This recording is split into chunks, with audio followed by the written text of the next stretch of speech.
Hello everyone, welcome back. This is a story from her silent revenge, and it has taken a turn you absolutely didn't expect. Let's begin. My daughter hadn't spoken a word in 3 years, not since she was 3 years old. Doctors called it selective mutism. I called it heartbreaking. Then one Wednesday night, as I reached for the tea, my husband left me. Her voice shattered the silence. "Mommy, don't drink the tea. Daddy put something bad in it." 5 words that saved my life and revealed a murder I never saw coming. Welcome to today's story. Please like, subscribe, and comment your location below. A quick note, while this narrative contains fictional elements for educational purposes, the lessons it teaches are completely real. Any similarity to actual people or places is unintentional. The sound of my daughter's voice after 3 years of silence was the most beautiful and terrifying thing I'd ever heard. "Mommy, don't drink the tea." 5 words. 5 simple words that shattered my world and saved my life. It was Wednesday, January 8th, 2025, 8:17 in the evening. I remember the exact time because I just glanced at the kitchen clock, wondering when Derek would be home from his late meeting. Our apartment in Capitol Hill was quiet except for the hum of the radiator and the soft patter of rain against the windows. Chloe stood in the doorway of the kitchen, her small frame silhouetted by the hallway light. She was 6 years old, wearing her favorite purple pajamas with the stars on them. Her dark hair was still damp from her bath. She hadn't spoken a single word since she was 3 years and 4 months old. The doctors had called it selective mutism, triggered by trauma they couldn't identify.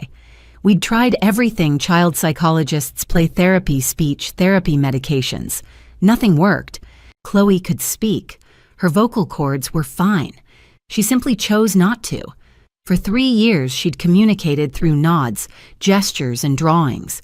For 3 years, I'd wondered what had stolen my daughter's voice. Now standing in our kitchen doorway, she was speaking. "Mommy, don't drink the tea." My hand froze halfway to the mug on the counter. The yellow thermos Derek had left in the refrigerator that morning, labeled in his handwriting, "For Marley, drink tonight before bed." "Chloe." My voice came out as a whisper. "Baby, did you just—" She nodded, tears streaming down her face. "Don't drink it. Please don't drink it. Daddy put something bad in it."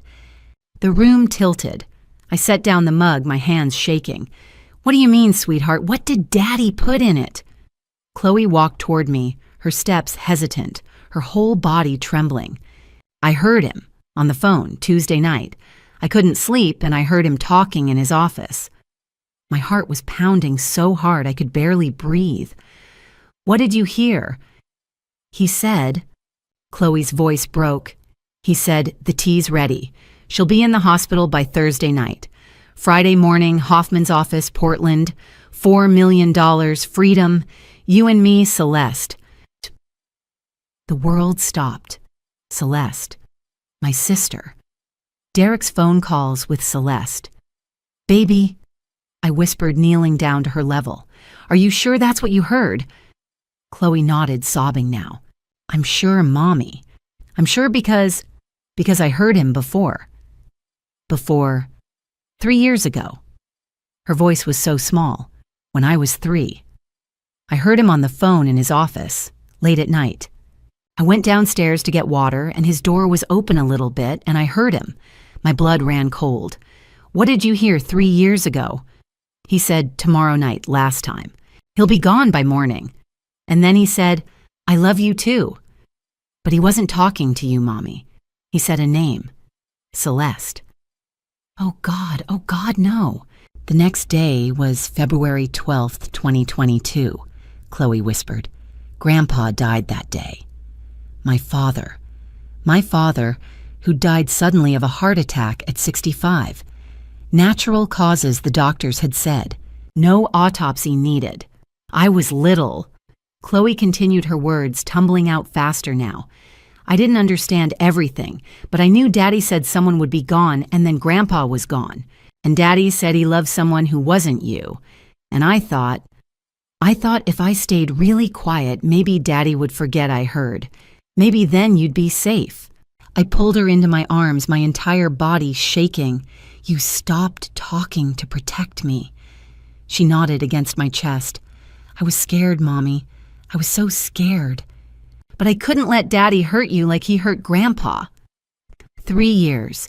My daughter had carried this secret for 3 years, sacrificing her voice to keep me safe. Why are you telling me now, baby? Because Tuesday night I heard him again. Same place, same voice. He said you'd go to the hospital Thursday night. He said Friday morning he'd meet someone in Portland. He said $4 million. He said freedom and Celeste. She pulled back, looking up at me with those wise, terrified eyes. This morning, I saw Daddy put the yellow thermos in the fridge. It has his handwriting on it. For Marley, drink tonight before bed.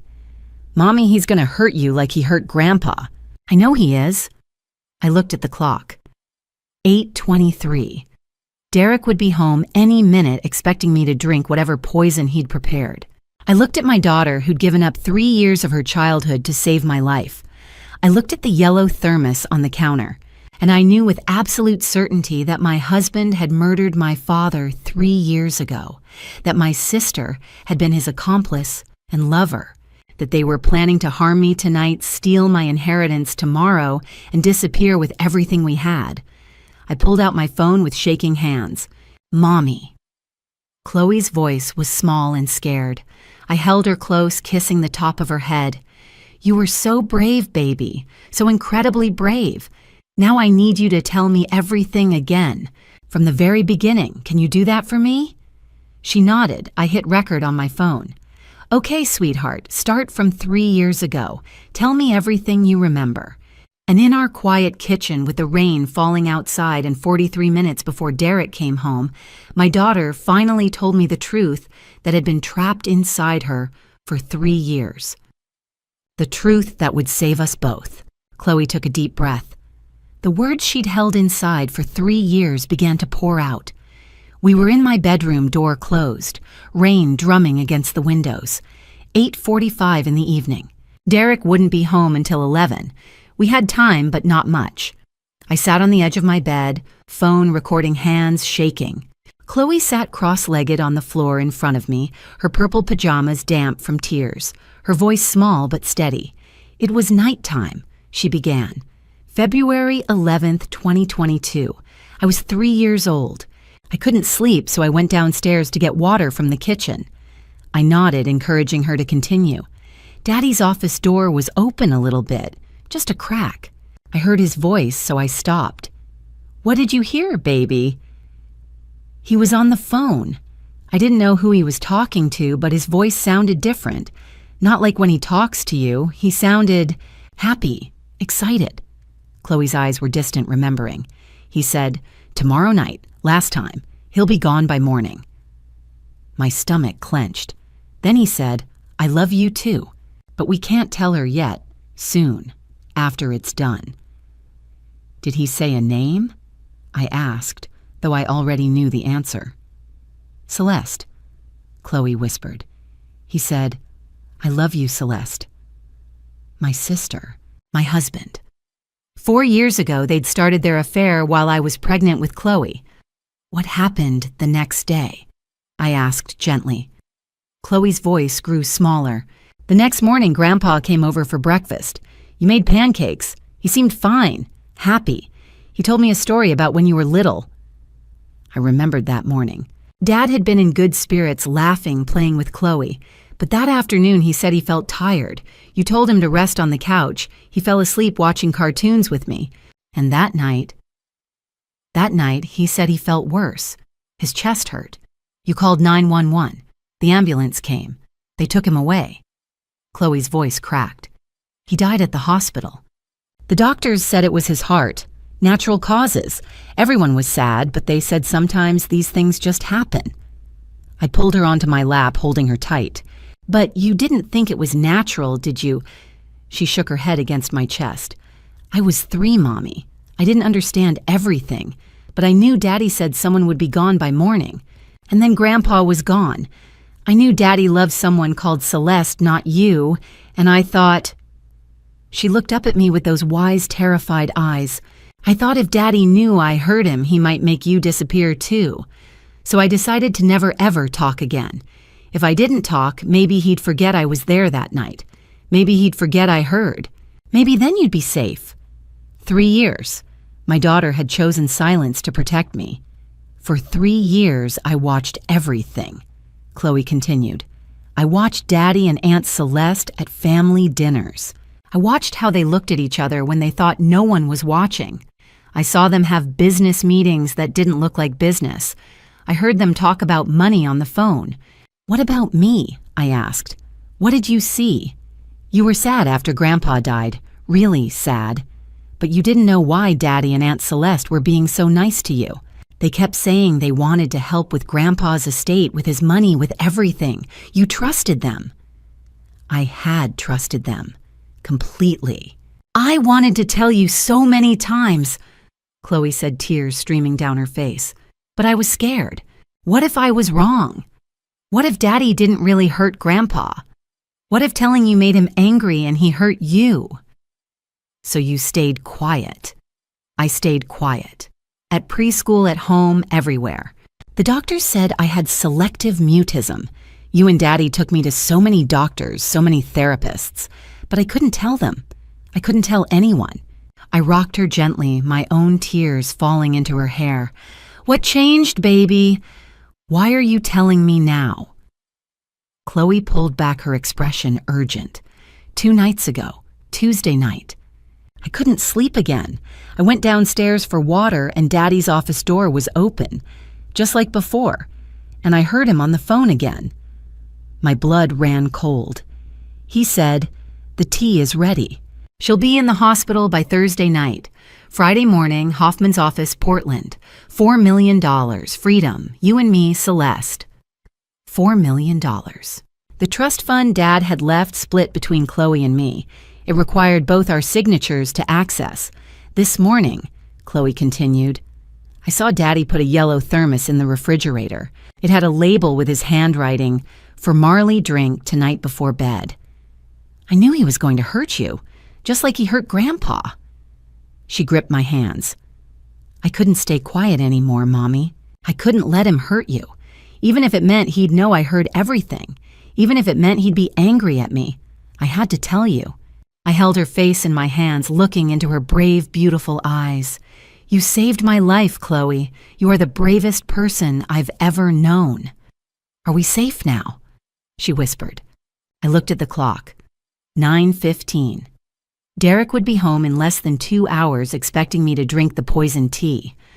Not yet, I said honestly, but we will be, I promise. I picked up my phone and listened to the recording, Chloe's voice clear and steady, telling everything.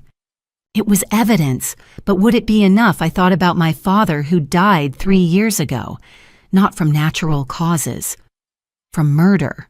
Slow poisoning over 3 weeks while we all watched helpless and ignorant.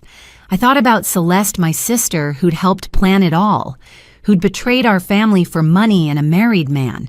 I thought about Derek, who'd shared my bed, raised my daughter, and plotted my death the entire time. And I thought about Chloe, who'd sacrificed 3 years of her childhood, 3 years of her voice to keep me alive. I looked at my daughter, her eyes red from crying, her small body trembling with exhaustion and fear. I need to call someone, I said. Someone who can help us. Someone I trust. Who? Chloe asked. I thought about my options. The police, they'd need more evidence. A lawyer, that would take time we didn't have. Then I remembered. Whitney Bradford, my best friend from college, investigative journalist, smart, fierce, and loyal to a fault. I pulled out my phone. I'm calling Aunt Whitney, I said. She'll know what to do. Chloe nodded, her small hand gripping mine. I dialed Whitney's number. It rang once, twice, 3 times. Marley. Whitney's voice came through. It's almost 9:30. Is everything okay? I looked at Chloe, then at the clock. Derek would be home in 1 hour and 43 minutes. No. I said, my voice steady despite the fear. Everything is not okay. I need you. Right now. I'm on my way, Whitney said without hesitation. 20 minutes. I hung up and pulled Chloe close. We're going to be okay, baby. I promise. But as I held my daughter in the quiet bedroom, listening to the rain and the clock ticking down, I knew the hardest part was just beginning. Whitney. The name cut through my panic like a blade. Whitney Bradford, my best friend since sophomore year at UW. The investigative journalist who'd broken the Pierce County corruption scandal. The woman who'd sat with me through my father's funeral, who'd never once liked Derek, who'd bitten her tongue for 7 years because she loved me. If anyone would believe me, it was her. My thumb was already moving, scrolling through contacts, finding her name. The phone rang once. "Marley, you okay? It's late." "I need you." My voice cracked. "Emergency." "Can you come now?" A beat of silence. Then I'm grabbing my keys. 20 minutes. The line went dead. No questions. No hesitation. That was Whitney. My phone buzzed. Derek stuck even later. "Permits issue. Won't be home till 11. "Sorry, babe." I stared at the message. 11 p.m. Either he was genuinely delayed or he was giving me more time. Time to drink the tea. Time to get sick. Time to become incapacitated enough to manipulate. I didn't respond. Let him wonder. Chloe was curled in her bed, eyes closed, but breathing too fast to be asleep. I smoothed her hair back. "Someone's coming to help us, baby. Mommy's friend Whitney. You're safe now, I promise." Her eyes opened a crack. "You promise." "I promise." I kissed her forehead. "Get some rest. Tomorrow we fix this." She finally relaxed her breathing, evening out. I watched her for another minute, my brave, brilliant daughter who'd given up her voice to save my life. Then I forced myself to move. The kitchen was dark except for the microwave clock, 9:03 p.m. I opened the refrigerator and there it was. Yellow travel thermos, Derek's handwriting in black Sharpie on a piece of masking tape, "Relaxing tea, drink before bed." My hands shook as I pulled it out. The metal was cold. The lid was sealed tight. I didn't open it. Evidence Whitney would say preserve the evidence, but I could imagine the liquid inside. Clear, tasteless, deadly in its intent, if not its chemistry. I set it on the counter and backed away, arms wrapped around myself. 3 years ago, had there been another thermos, another drink. Something Dad had consumed in this very apartment, trusting, unsuspecting, while Derek watched and waited. The buzzer rang.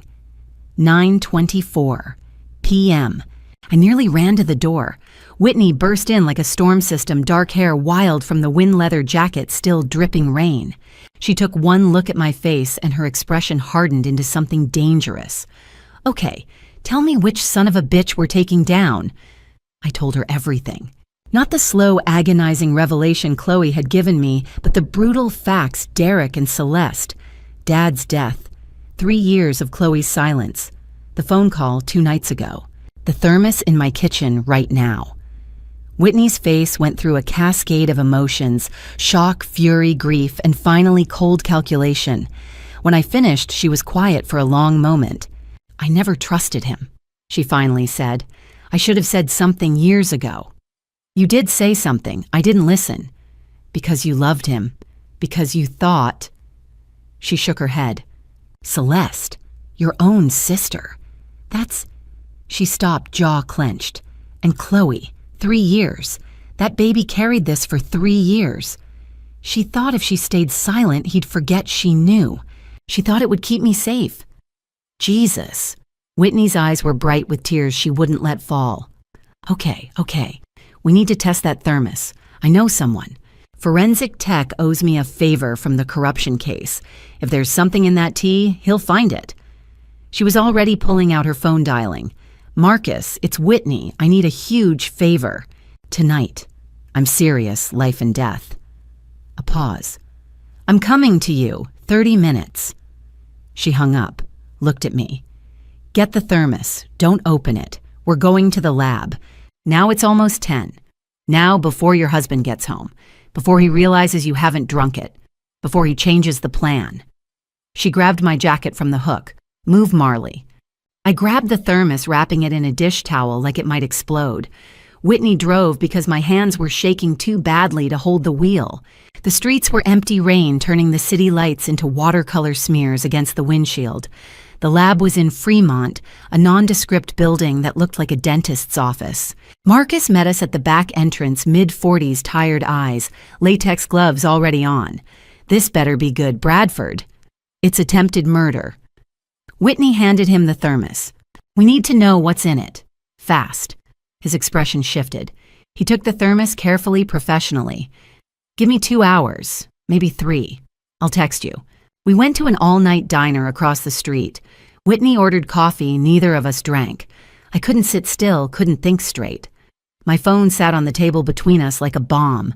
No calls from Derek, no texts. Let me look something up, Whitney said, pulling out her laptop. Her fingers flew across the keyboard. Derek Whitmore, Seattle. Let's see what Google knows. I watched her face change as she scrolled. What gambling sites? Like a lot of them. And she turned the screen toward me. Property records. 3 investment properties he bought in 2022. All foreclosed in 2023. He lost a fortune. I felt sick. How much? She kept scrolling, pulling up more records. According to this, he leveraged about $800,000. Lost it all. $800,000. I pulled up our joint bank account on my phone, the one that had held Dad's life insurance payout. It had been $1.5 million 3 years ago. I'd barely looked at it since Derek said he was investing it, growing it for Chloe's future. The balance loaded $387,442.68. Whitney. I turned my phone toward her. There should be $1.5 million in here. She stared, did the math. He burned through over $1 million in 3 years. And now he needs more. My voice was hollow. Dad's trust. $4 million, split between Celeste and me, but it requires both our signatures for any major transaction. So he needs you incapacitated, hospitalized, vulnerable enough to sign anything. Whitney's face was grim. Or dead. Not dead. Not yet. I wrapped my arms around myself. If I'm dead, Celeste can't access the money alone either. They need me alive long enough to sign. Then, I couldn't finish the sentence. My phone buzzed. Marcus, come back. You need to see this. We ran across the street, rain soaking through our jackets. Marcus was waiting in the lab, the thermos open on the counter test results printing from a machine. This isn't tea, he said without preamble. I mean, there's tea in it. Chamomile, actually. But there's also midazolam, a sedative, and a heavy-duty laxative compound. What would that do? I asked, though part of me already knew. Midazolam causes sedation, confusion, memory problems. Combined with the laxative's severe gastrointestinal distress, dehydration, you'd be violently ill within hours, sick enough for hospitalization. The effects would last 48 to 72 hours. Thursday morning, Thursday night in the hospital, Friday morning at Hoffman's office in Portland. The timeline Chloe had overheard was perfect. It wouldn't kill me. Probably not, but it would incapacitate you completely.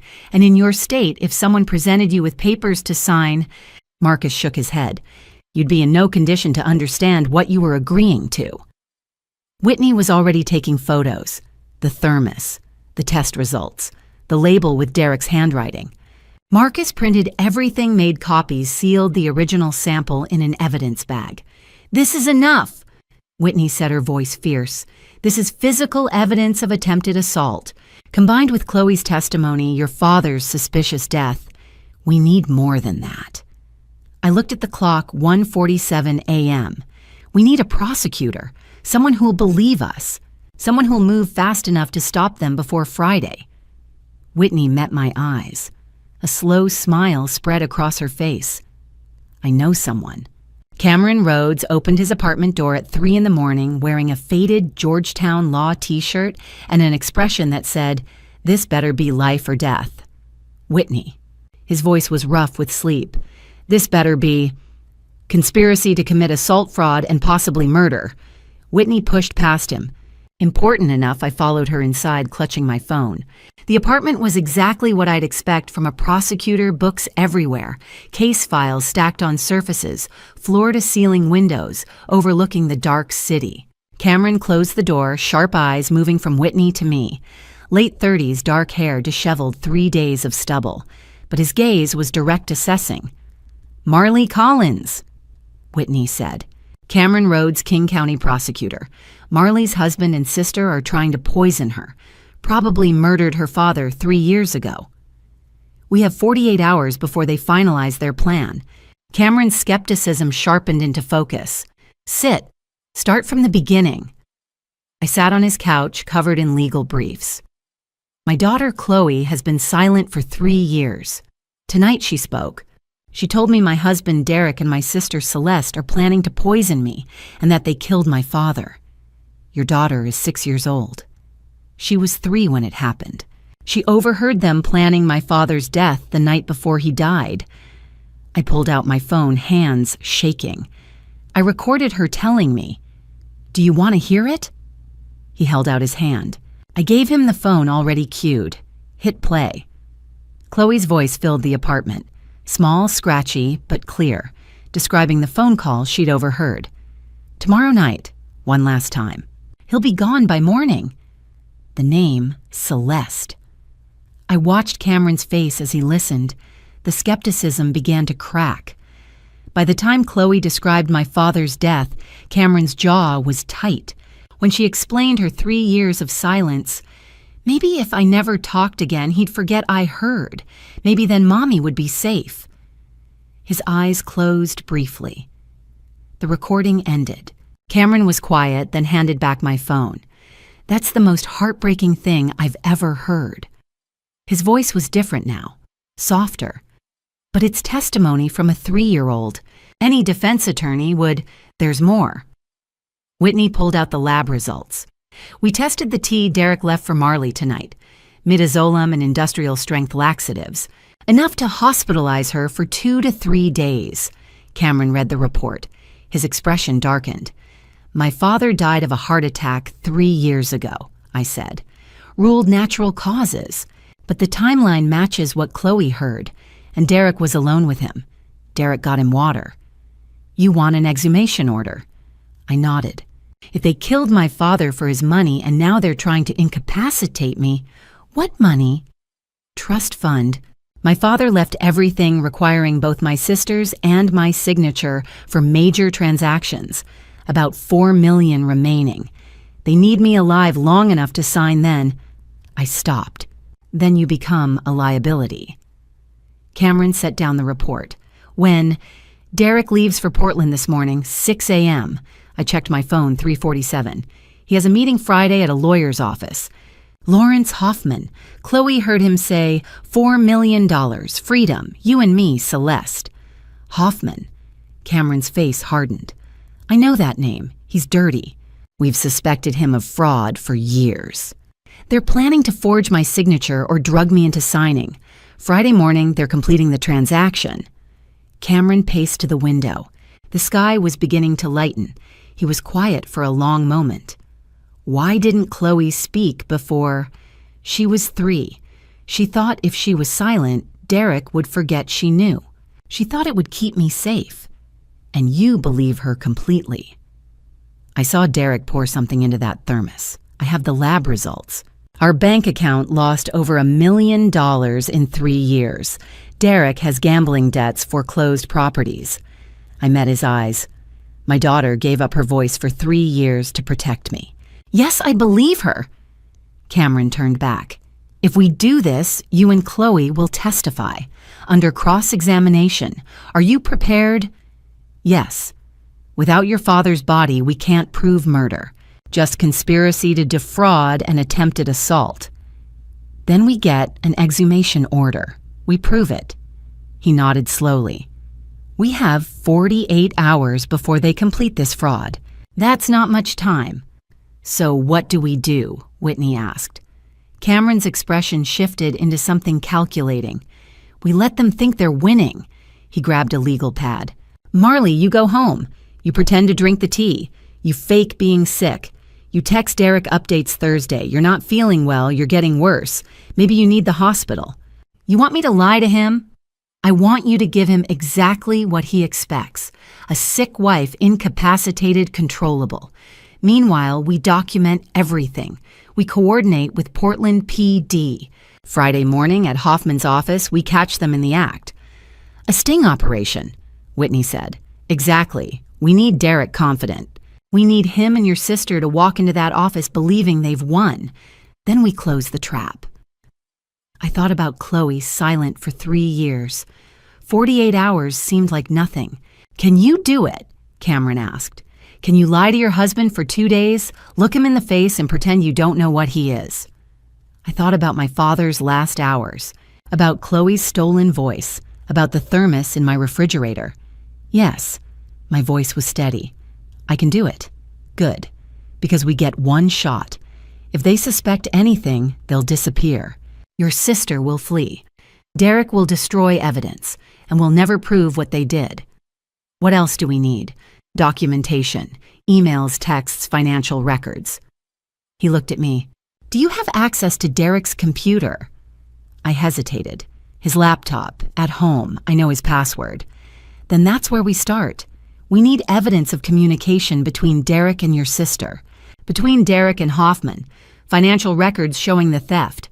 Cameron checked his watch. It's almost 4. Derek leaves at 6. Can you get into his laptop before he wakes? The apartment was silent except for the radiator and distant traffic. The sun still hadn't risen, but the sky was lighter now. I can do it, I said. Cameron's expression softened. Your daughter is incredibly brave. She is. My voice caught. And she deserves justice. My father deserves justice. Then let's make sure they get it. Cameron walked me to the door. Go home, access that laptop, forward everything to my secure email, then play your part. I looked at Whitney, who nodded, then back at Cameron. What happens Friday? Friday, we end this. His voice was hard. All of it. The office door clicked shut behind me at 4:30 in the morning, the sound too loud in the absolute darkness. Derek's laptop sat on his desk, closed, innocent looking. Through the window, the city was still black, no hint of dawn yet. My hands were shaking so badly I had to press them flat against the desk to steady them. You've got this, Whitney whispered beside me. She'd insisted on coming back with me from Cameron's, and now I was grateful. I couldn't do this alone. I opened the laptop. The screen glowed to life, the only light in the room. Password prompt waiting. My fingers hovered over the keys. What's the password? Whitney asked. 10/20/18. I typed it in. Chloe's birthday, October 2018. The irony burned like acid. He'd used our daughter's birthday, the daughter whose silence he'd caused, whose voice he'd stolen to protect his secrets. The desktop loaded. Whitney pulled out her phone, ready to photograph everything.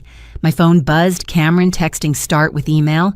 Search Celeste first, then Hoffman. I opened Derek's email client, typed Celeste into the search bar. 417 results. My vision blurred. 400 emails. Over how long I clicked on the first one, dated March 2021, nearly 4 years ago. Derek. You're even more beautiful than I remembered. Last night reminded me why I fell for you all those years ago. We should have ended up together. Maybe it's not too late. I scrolled to the next. April 2021. Last night was incredible. When can we meet again? Tell Marley you have another site visit in Portland. I'll book the hotel. My stomach turned. I kept scrolling Whitney photographing each email over my shoulder. We need money, Derek. Your investments are failing. My real estate commissions aren't enough. We need something bigger. November 2021. The desperation was starting to show. What if William, he's sitting on millions, and with his heart condition, it wouldn't be suspicious. Think about it. December 2021. My breath caught in my throat. I've been researching. There are substances that could trigger a cardiac event. Untraceable, natural looking. Derek, we could be free. Truly free. January 2022. I have what we need. It'll look natural. Just like a heart attack. No one will question it. And then, February 12th, 2022. The day after my father died. It's done. He's gone. By the time the estate settles, we'll be $3 million richer, one step closer to our future together. I couldn't breathe. The words swam in front of me. He's gone. Clinical. Casual. Like they were discussing a business transaction, not my father's murder. Marley. Whitney's hand was on my shoulder. Keep going. We need all of it. I forced myself to continue. More emails. Planning how to access the trust. Growing frustration that I wouldn't sign the papers. References to making me more cooperative. To making me unable to refuse. And then more recently, after Marley's gone, we'll finally be together. No more sneaking around. No more pretending. Just you and me and $4 million. After I was gone. Not after I signed the papers. After I was gone. They'd never planned to let me survive this. Search Hoffman, Whitney said quietly. I typed the name. 32 results. I opened the most recent dated 2 days ago. Derek emergency power of attorney documents prepared as requested. Standard fee plus $50,000 retainer for expedited processing and discretion. Friday 10 a.m. My office. Bring the necessary signatures and I'll handle the wire transfer to your account same day. LH, $50,000. I checked our joint account transaction history. There it was. A check written to LH Consulting for $50,000 dated last week. From our money. From the life insurance payout that was supposed to be Chloe's college fund. I opened another email from Hoffman. Reminder, bring both original signatures and the forged documents. I'll need to verify the forgeries match before I file. Once the transfer is complete, I suggest you and your associate leave the country immediately. I recommend somewhere without extradition. Jesus. Whitney breathed. He knew they were forged. He was helping them commit fraud. I clicked back to Derek's sent folder. Found his response. Celeste has been practicing Marley's signature for months. They're perfect. And don't worry. By Friday morning, Marley will be too sick to question anything. By Friday night, we'll be on a plane. My vision tunneled. The room spun. Marley, look at this. Whitney had taken control of the mouse opening Derek's browser history. Oh my God. The search history was damning. How to make someone appear mentally unstable, medications that cause severe incapacitation, substances that cause emergency hospitalization, average hospital stay. For severe gastric distress countries with no U.S. extradition treaty. Penalty for forging legal documents, Washington State. He'd researched the consequences and done it anyway. Whitney kept clicking opening folders. Property docs. She read aloud, opened it. Inside scanned images of legal documents, estate transfer forms, power of attorney paperwork, all with my signature at the bottom. Signatures I'd never written. These are the forgeries, I whispered. But there was more. Another subfolder, practice. Whitney opened it. Pages and pages of my signature practiced over and over. Different pens, different pressure, getting closer and closer to accurate with each attempt. And at the bottom of each practice sheet in the corner, small but visible Celeste's initials. My sister had spent months learning to forge my signature, practicing in her own hand, perfecting the loops and curves, preparing to steal everything my father had left us. Whitney was taking photos of everything, her phone camera clicking rapid fire. My own phone buzzed again. Cameron, forward everything to my secure email. Now. I started forwarding. Every email, every document, every piece of evidence of their conspiracy, their affair, their murder plot. Whitney pulled out her laptop, uploading everything to a cloud account. Bank records, Cameron texted. I need to see where the money went. I opened our joint account, pulling up 3 years of transaction history. The pattern was devastatingly clear. February 2022, $1,487,650. 23 Dad's life insurance.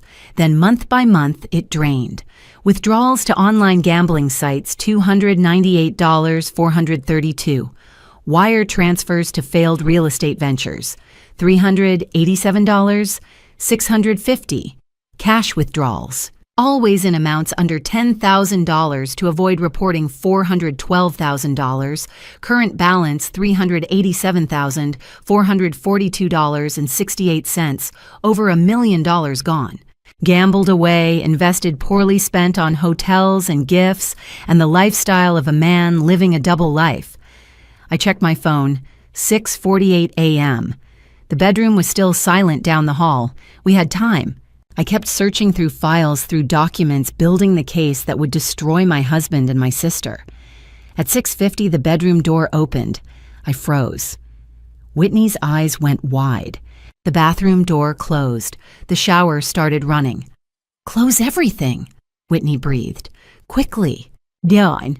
My hands were shaking as I closed windows, cleared the history of what we'd accessed, put the laptop exactly where it had been. Whitney shut down her laptop and shoved it in her bag. We slipped out of the office just as the shower shut off, made it to the kitchen where I fumbled with the coffee maker, trying to look like I'd just woken up. Derek appeared in the doorway at 7:10, hair damp, wearing a t-shirt and pajama pants. He looked surprised to see me. "Morning," he said. "You're up early." I forced a smile. Couldn't sleep. Thought I'd make coffee. He crossed to me, kissed my forehead. His lips on my skin made me want to vomit. "You okay? You look pale." "Just tired." I handed him a mug. "Big trip today, right?" "Yeah." He took a sip, checking his phone. "I need to finish packing and get going soon. Traffic to Portland's always bad." "I'll make you breakfast," I heard myself say. "You should eat before you go. You're the best." He smiled, that same smile that used to make my heart skip. Now it just made my stomach turn. "Let me throw on some real clothes first." "Be right back." He disappeared down the hallway. I gripped the counter legs, shaking. Whitney emerged from where she'd been hiding in Chloe's room. "You're doing great," she whispered. "Just a little longer." Just a little longer, then the real performance would begin. I cracked eggs into the pan at 7:30, watching them sizzle in butter. My hands were steady. Somehow impossibly, my hands were steady. Inside, I was screaming. Derek came back down the hallway dressed in khakis and a polo shirt, his Portland uniform the outfit he wore when he wanted to look professional but approachable. How many times had he worn that outfit to meet Celeste? How many business trips had actually been hotel rooms? "Smells good," he said, sliding into his chair at our little kitchen table. The same table where we'd eaten thousands of meals, where my father had sat just 3 years ago drinking the water Derek had brought him. I plated the eggs, added toast, poured more coffee, sat across from him and forced myself to take a bite. "Big day," Derek said, scrolling through his phone. This development deal could really set us up for years. Us. There was no us. Maybe there never had been. "That's great," I managed. "What kind of development? Commercial property, mixed use. The investors are cautious, but if I can close this..." He smiled, and once upon a time that smile would have made me happy. Now it just made me want to vomit. Could mean a big commission. We could finally take that trip to Hawaii you've been wanting. Hawaii, with me. Or with Celeste after I was gone. "When will you be back?" I asked, keeping my voice light. Saturday night, meeting Friday morning, site visit Friday afternoon. Every word a lie. Friday morning, Hoffman's office. Friday afternoon, wire transfer. Friday night plane to somewhere without extradition. "I'll call you when I get there. And don't forget." Here it comes. "Drink that tea tonight, okay? You've been so stressed with work. It'll help you sleep." I looked at him across the table. My husband of 7 years. The father of my daughter. The man who'd murdered my father and was planning to murder me. He looked so concerned. So caring. "You're so thoughtful," I said, and the words were ash in my mouth. "I'll drink it before bed." "Good." He reached across the table, squeezed my hand. His palm was warm. "I worry about you, you know. You work too hard. I worry about you." While planning to poison me, while forging my signature, while stealing everything my father had left us. How had I missed this 6 years of an affair right under my nose? The signs had been there. The working late nights that became more and more frequent. Derek coming home smelling like perfume that wasn't mine, but when I mentioned it, he'd say it was from a client hug, a colleague's goodbye. I'd believed him. The way he'd started avoiding conversations about money. Don't worry about it, I've got it handled. I'd trusted him with our finances. After all, he was the real estate expert. Meanwhile, he'd been gambling away $1 million. The phone calls he'd take in other rooms. Just work stuff boring. How many of those had been Celeste? And Celeste herself, my sister, who'd started dropping by more often. I was in the neighborhood, always when I was at work, always when Derek was home. I'd thought she was being thoughtful, checking on Derek and Chloe. She was sleeping with my husband. Earth to Marley. Derek was looking at me with concern. You okay? You zoned out. Sorry. I shook my head, forcing a smile. Just tired. Didn't sleep well. That's why the tea will help. He stood carrying his plate to the sink. I should get going. Traffic's going to be hell. It was 8:15. I followed him to the door where his overnight bag waited. He pulled me into a hug, kissed my forehead. His lips on my skin made every nerve-ending scream. Love you, babe. I'll call when I land. I made myself say it. Made myself force out the 3 hardest words I'd ever spoken. Love you too. Drive safe. He smiled that same smile I'd fallen in love with in college, when he'd been charming and attentive, and I'd thought I was the luckiest girl alive and walked out the door. I watched through the window as he loaded his bag into his car, watched as he backed out of his parking spot, watched until his car disappeared around the corner. Then my legs gave out. I slid down the wall, hitting the floor hard. My whole body was shaking. I couldn't breathe, couldn't think, couldn't... Hey, it's okay. Whitney was there pulling me up, wrapping her arms around me. I hadn't even heard her come out of Chloe's room. You did it. He believed every word. You were perfect. I told him I loved him. I choked out. I looked at the man who killed my father and told him I loved him. You did what you had to do. Whitney held me tighter. Phase 1 complete. Now we move to Phase 2. My phone rang. Cameron. Miss Collins. His voice was brisk, professional. Derek's phone just pinged heading south on I-5. Portland PD is ready. Hoffman's cooperating. We offered him immunity in exchange for testimony. He'll be wearing a wire Friday morning. Hoffman's helping. I pulled away from Whitney, wiping my eyes. He doesn't want to go to prison for conspiracy to commit fraud. Smart choice on his part. I could hear papers shuffling. Now, at 4 p.m. today, you need to start texting Derek. Tell him you're not feeling well, stomach ache, nausea. Make it convincing, but not too dramatic yet. We want him thinking the tea is starting to work, but slowly enough that you drank it last night like he asked. Okay. I checked my phone 9:07 a.m., almost 7 hours to prepare. By tonight, escalate. Tell him you're getting worse. By tomorrow morning, tell him you might need to go to the hospital. Keep him updated, keep him confident. Can you do that? Could I? Could I lie to Derek for 36 more hours while he thought he was slowly poisoning me? I thought about Chloe silent for 3 years to protect me. I thought about my father trusting Derek with a glass of water in his final moments. Yes, I said. I can do that. Good. I'll check in tonight. And Miss Collins, you're doing the right thing. The line went dead. Whitney was already pulling out her laptop. We should document everything. Timeline, evidence, witnesses. Build the case. I need to take Chloe to Dr. Wells first, I said. She needs to give her official testimony on video. At 1 p.m., we sat in Dr. Sharon Wells' office in Fremont.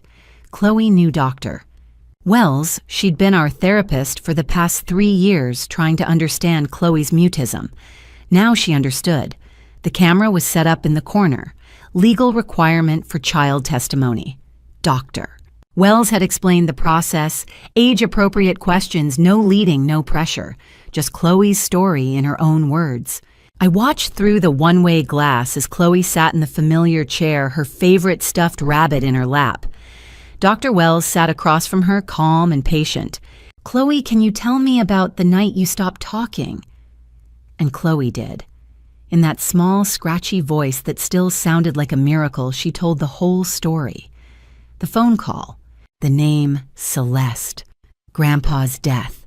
Her 3 years of silence believing it would keep me safe. I watched through the glass tears streaming down my face as my 6-year-old daughter recounted the most traumatic experience of her life, with a courage I didn't know existed. "Why did you decide to talk again?" Dr. Wells asked gently. "Because I heard Daddy on the phone again." Chloe's voice was steady. "He was talking about the tea, about making Mommy sick, and I couldn't let him hurt her, even if it meant he knew I'd heard, even if..." Her voice cracked. "Even if he hurt me." Dr. Wells reached over, squeezed Chloe's hand. "You're incredibly brave, Chloe. Do you know that..." Chloe nodded, tears sliding down her cheeks. "I just wanted Mommy to be safe." The session ended at 3 o'clock. I met Chloe in the hallway, pulled her into my arms. She was shaking. "Did I do okay, Mommy?" "You did perfectly, baby. So perfectly." I kissed the top of her head. "Let's go home. You must be exhausted." By 3:30, Chloe was asleep in her bed, finally sleeping peacefully for the first time in days. I sat on the couch, staring at my phone. 3:58 p.m. 2 minutes. I thought about Derek, probably almost to Portland by now, confident, pleased with himself, thinking his plan was working perfectly. Thinking by tomorrow night I'd be in the hospital, helpless, ready to sign anything. Thinking that by Saturday he and Celeste would be $4 million richer. I opened my text thread with Derek. 4 o'clock p.m., time to perform. The text thread with Derek was open, cursor blinking. One message. That's all it would take to set this in motion. I typed, "Hey babe, not feeling great. Stomach hurts pretty bad. I drank some of your tea at lunch, but I'm feeling worse, not better." A lie. I hadn't touched the tea. It was still in the thermos in the fridge, labeled evidence waiting. I hit send. 3 dots appeared immediately. He was typing. My heart hammered against my ribs. Derek? Oh no. That's weird. Maybe food poisoning, you should rest. A heart emoji. I stared at those words. At that heart. He was excited. I could feel it through the screen in the speed of his response and the casual suggestion. That's weird. Not concerned. Eager. Thinking his plan was working. Whitney leaned over my shoulder, reading. "He's thrilled," she said quietly. "Look at that response time. He was waiting for this." My phone was on the coffee table, but her laptop was open beside it. Cameron had gotten a warrant for Derek's phone records, and Whitney had discovered something even better. Derek's iPad was still synced to our home Wi-Fi. He'd forgotten to disable it when he left. Every message he sent we could see. At 4:35, my phone lit up with a screenshot from Whitney. Derek's messages to someone else, to Celeste. Derek. She drank it, starting to show symptoms. Celeste perfect. On schedule. 10 a.m. tomorrow. Derek can't wait to be done with her. Done with her. Done with me. I was reading my own death sentence written by my husband to my sister, and they were celebrating. Marley. Whitney's hand was on my arm. "You okay?" "No." My voice came out flat. "But I will be. After tomorrow." At 6 p.m., I sent the second message. Much worse now. Been throwing up all afternoon. Called in sick for tomorrow. Derek responded within minutes. "Should you go to the ER, I can come back if you need me." The exclamation point. The false urgency. If I said yes, would he actually come back? Or would he make an excuse? Keep driving toward Portland, toward Hoffman's office, toward $4 million. I typed back, "No. Don't ruin your business trip. Whitney's coming over to check on me. Just need rest. Derek, okay. Keep me posted. Feel better." Another heart. Another lie. Whitney was watching the iPad.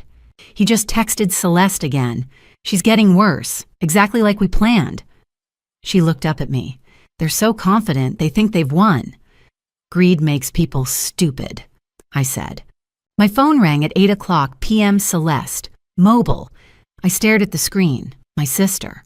My older sister who'd braided my hair when I was little, who'd taught me to drive, who'd held my hand at our mother's funeral, who'd been sleeping with my husband for 4 years, who'd helped murder our father. "Answer it," Whitney said. "Weak voice, you're sick." I swiped to accept. Hello. My voice came out thin, trembling, not entirely acting. Hey, little sis. Celeste's voice was warm, concerned. Fake. Everything about her was fake. Derek texted me that you're not feeling well.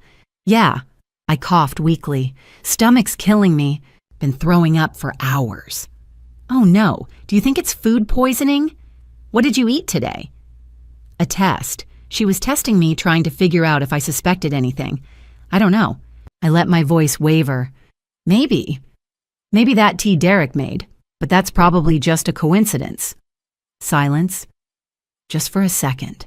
Just long enough for me to feel her processing, calculating, deciding how to respond. Tea can be tricky, she finally said, voice careful. Herbal blends don't agree with everyone. Sometimes they can upset your stomach. Yeah, probably just bad luck. I coughed again. I'm sure it's nothing. Of course. Was that relief in her voice? Well, rest up, okay? Let me know if you need anything. Love you. Love you too, Celeste. The words tasted like poison. The line went dead. I looked at Whitney. She was worried. Just for a second when I mentioned the tea. She was worried I knew something. But you backed off. Whitney was already checking the iPad. And look, Derek just texted her. The message appeared on her screen. Celeste said you mentioned the tea. My phone buzzed. The same message to me. I typed back immediately, just trying to figure out what made me sick. Pretty sure it's not the tea, probably that sushi I had for lunch yesterday. Sorry, didn't mean to worry you. Derek. Okay, good. Rest up. Whitney shook her head.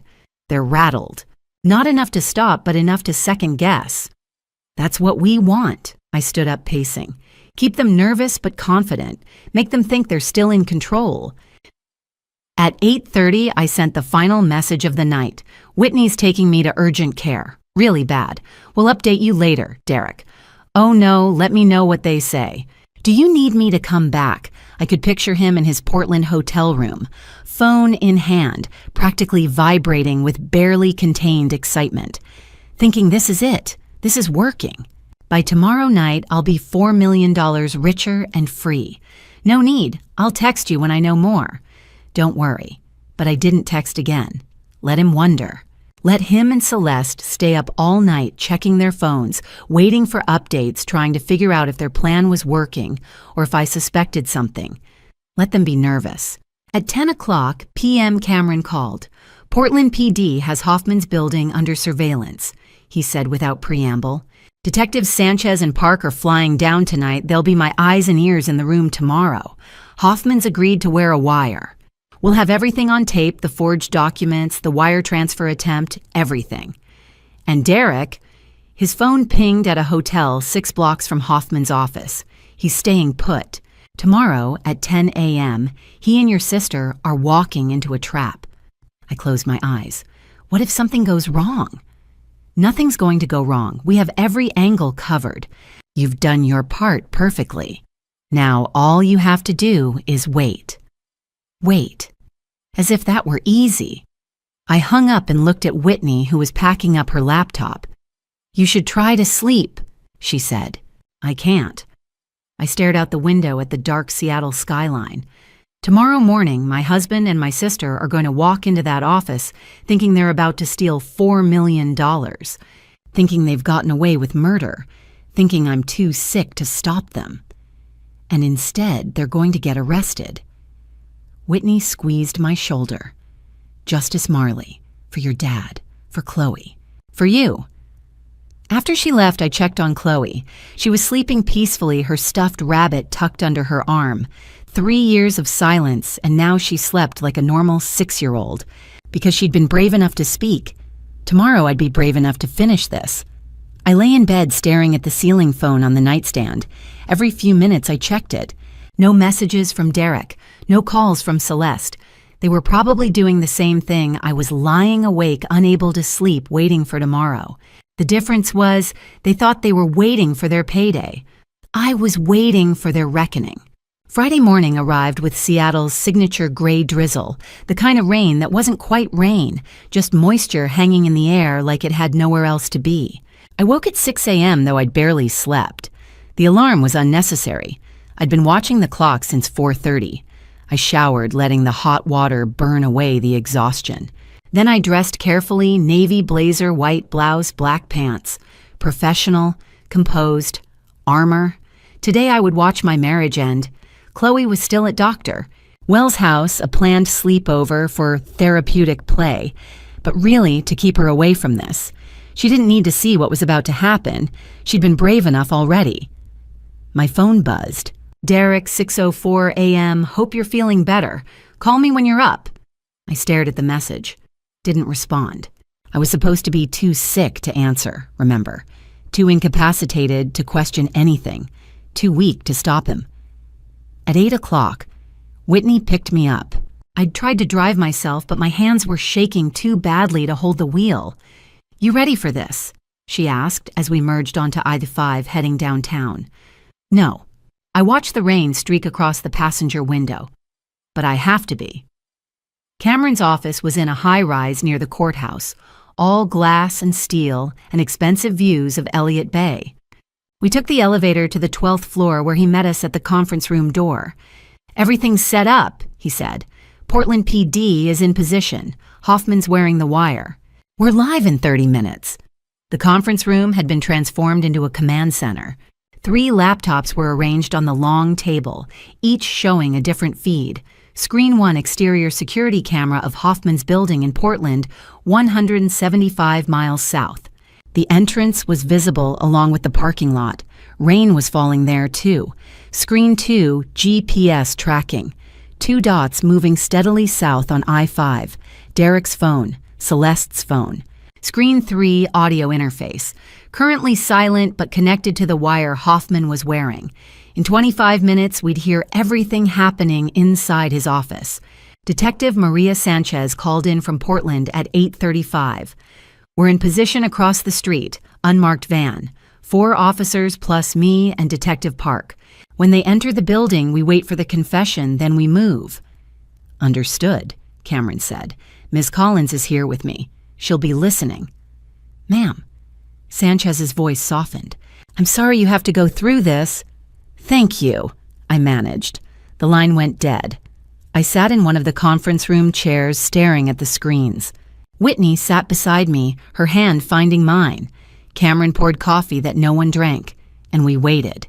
8:40, 8:50, 900. 80 minutes stretched ahead of me like a lifetime. I couldn't sit still. I paced to the window watching the rain, then back to the screens. The GPS dots kept moving south, on schedule. They'll be there by 10, Cameron said, right on time. My mind kept drifting to other times, other moments I should have seen clearly but didn't. June 2018, my wedding day. Dad had walked me down the aisle, his hand tight on my arm. At the altar, I'd looked back at him, and his expression had been strange. Not quite smiling, not quite anything. The night before, he'd asked me, "Are you sure about Derek, sweetheart? Really sure?" Dad, give him a chance. I'd said, laughing it off, "You're being overprotective." But he hadn't been overprotective. He'd been right, and I hadn't listened. October 2018, Chloe's birth. Derek had been at the hospital, but distant. He'd held back when the nurses tried to hand her to him. "I'm not ready for this," he'd said quietly. I thought he meant fatherhood in general, the overwhelming responsibility of a newborn. Now I knew he'd meant her, specifically. He'd never wanted Chloe. She was an inconvenience, a complication, evidence of a marriage he was already planning to destroy. February 2022. Dad's death. Derek had been so supportive. He'd handled the funeral arrangements, dealt with the lawyer, held my hand while I cried. I'd leaned on him, completely grateful to have him, while he knew exactly what he'd done. How could I have been so blind, Marley? Cameron's voice pulled me back. It was 9:30. When they enter that building, we wait. Hoffman will get them talking about the forged documents, about the wire transfer, about you. We need their confession on tape. Once we have it, Portland PD moves in. You'll hear everything in real time. He paused, looking at me carefully. Are you sure you want to watch this? You don't have to be here. Yes, I do. My voice was steady. I need to see it. I need to know it's real. Because part of me still couldn't believe it. Part of me wanted to wake up and discover this was all some nightmare, that Derek actually loved me, that Celeste was actually my sister, that my father had died of natural causes. But I knew better now. At 9:45, my phone buzzed. "Derek, how are you feeling today?" I stared at the screen. Didn't respond. Another buzz. "I love you. Call me when you can." Lies. Every word lies. "They're 2 miles out," Cameron said, watching the GPS. "ETA 9 minutes.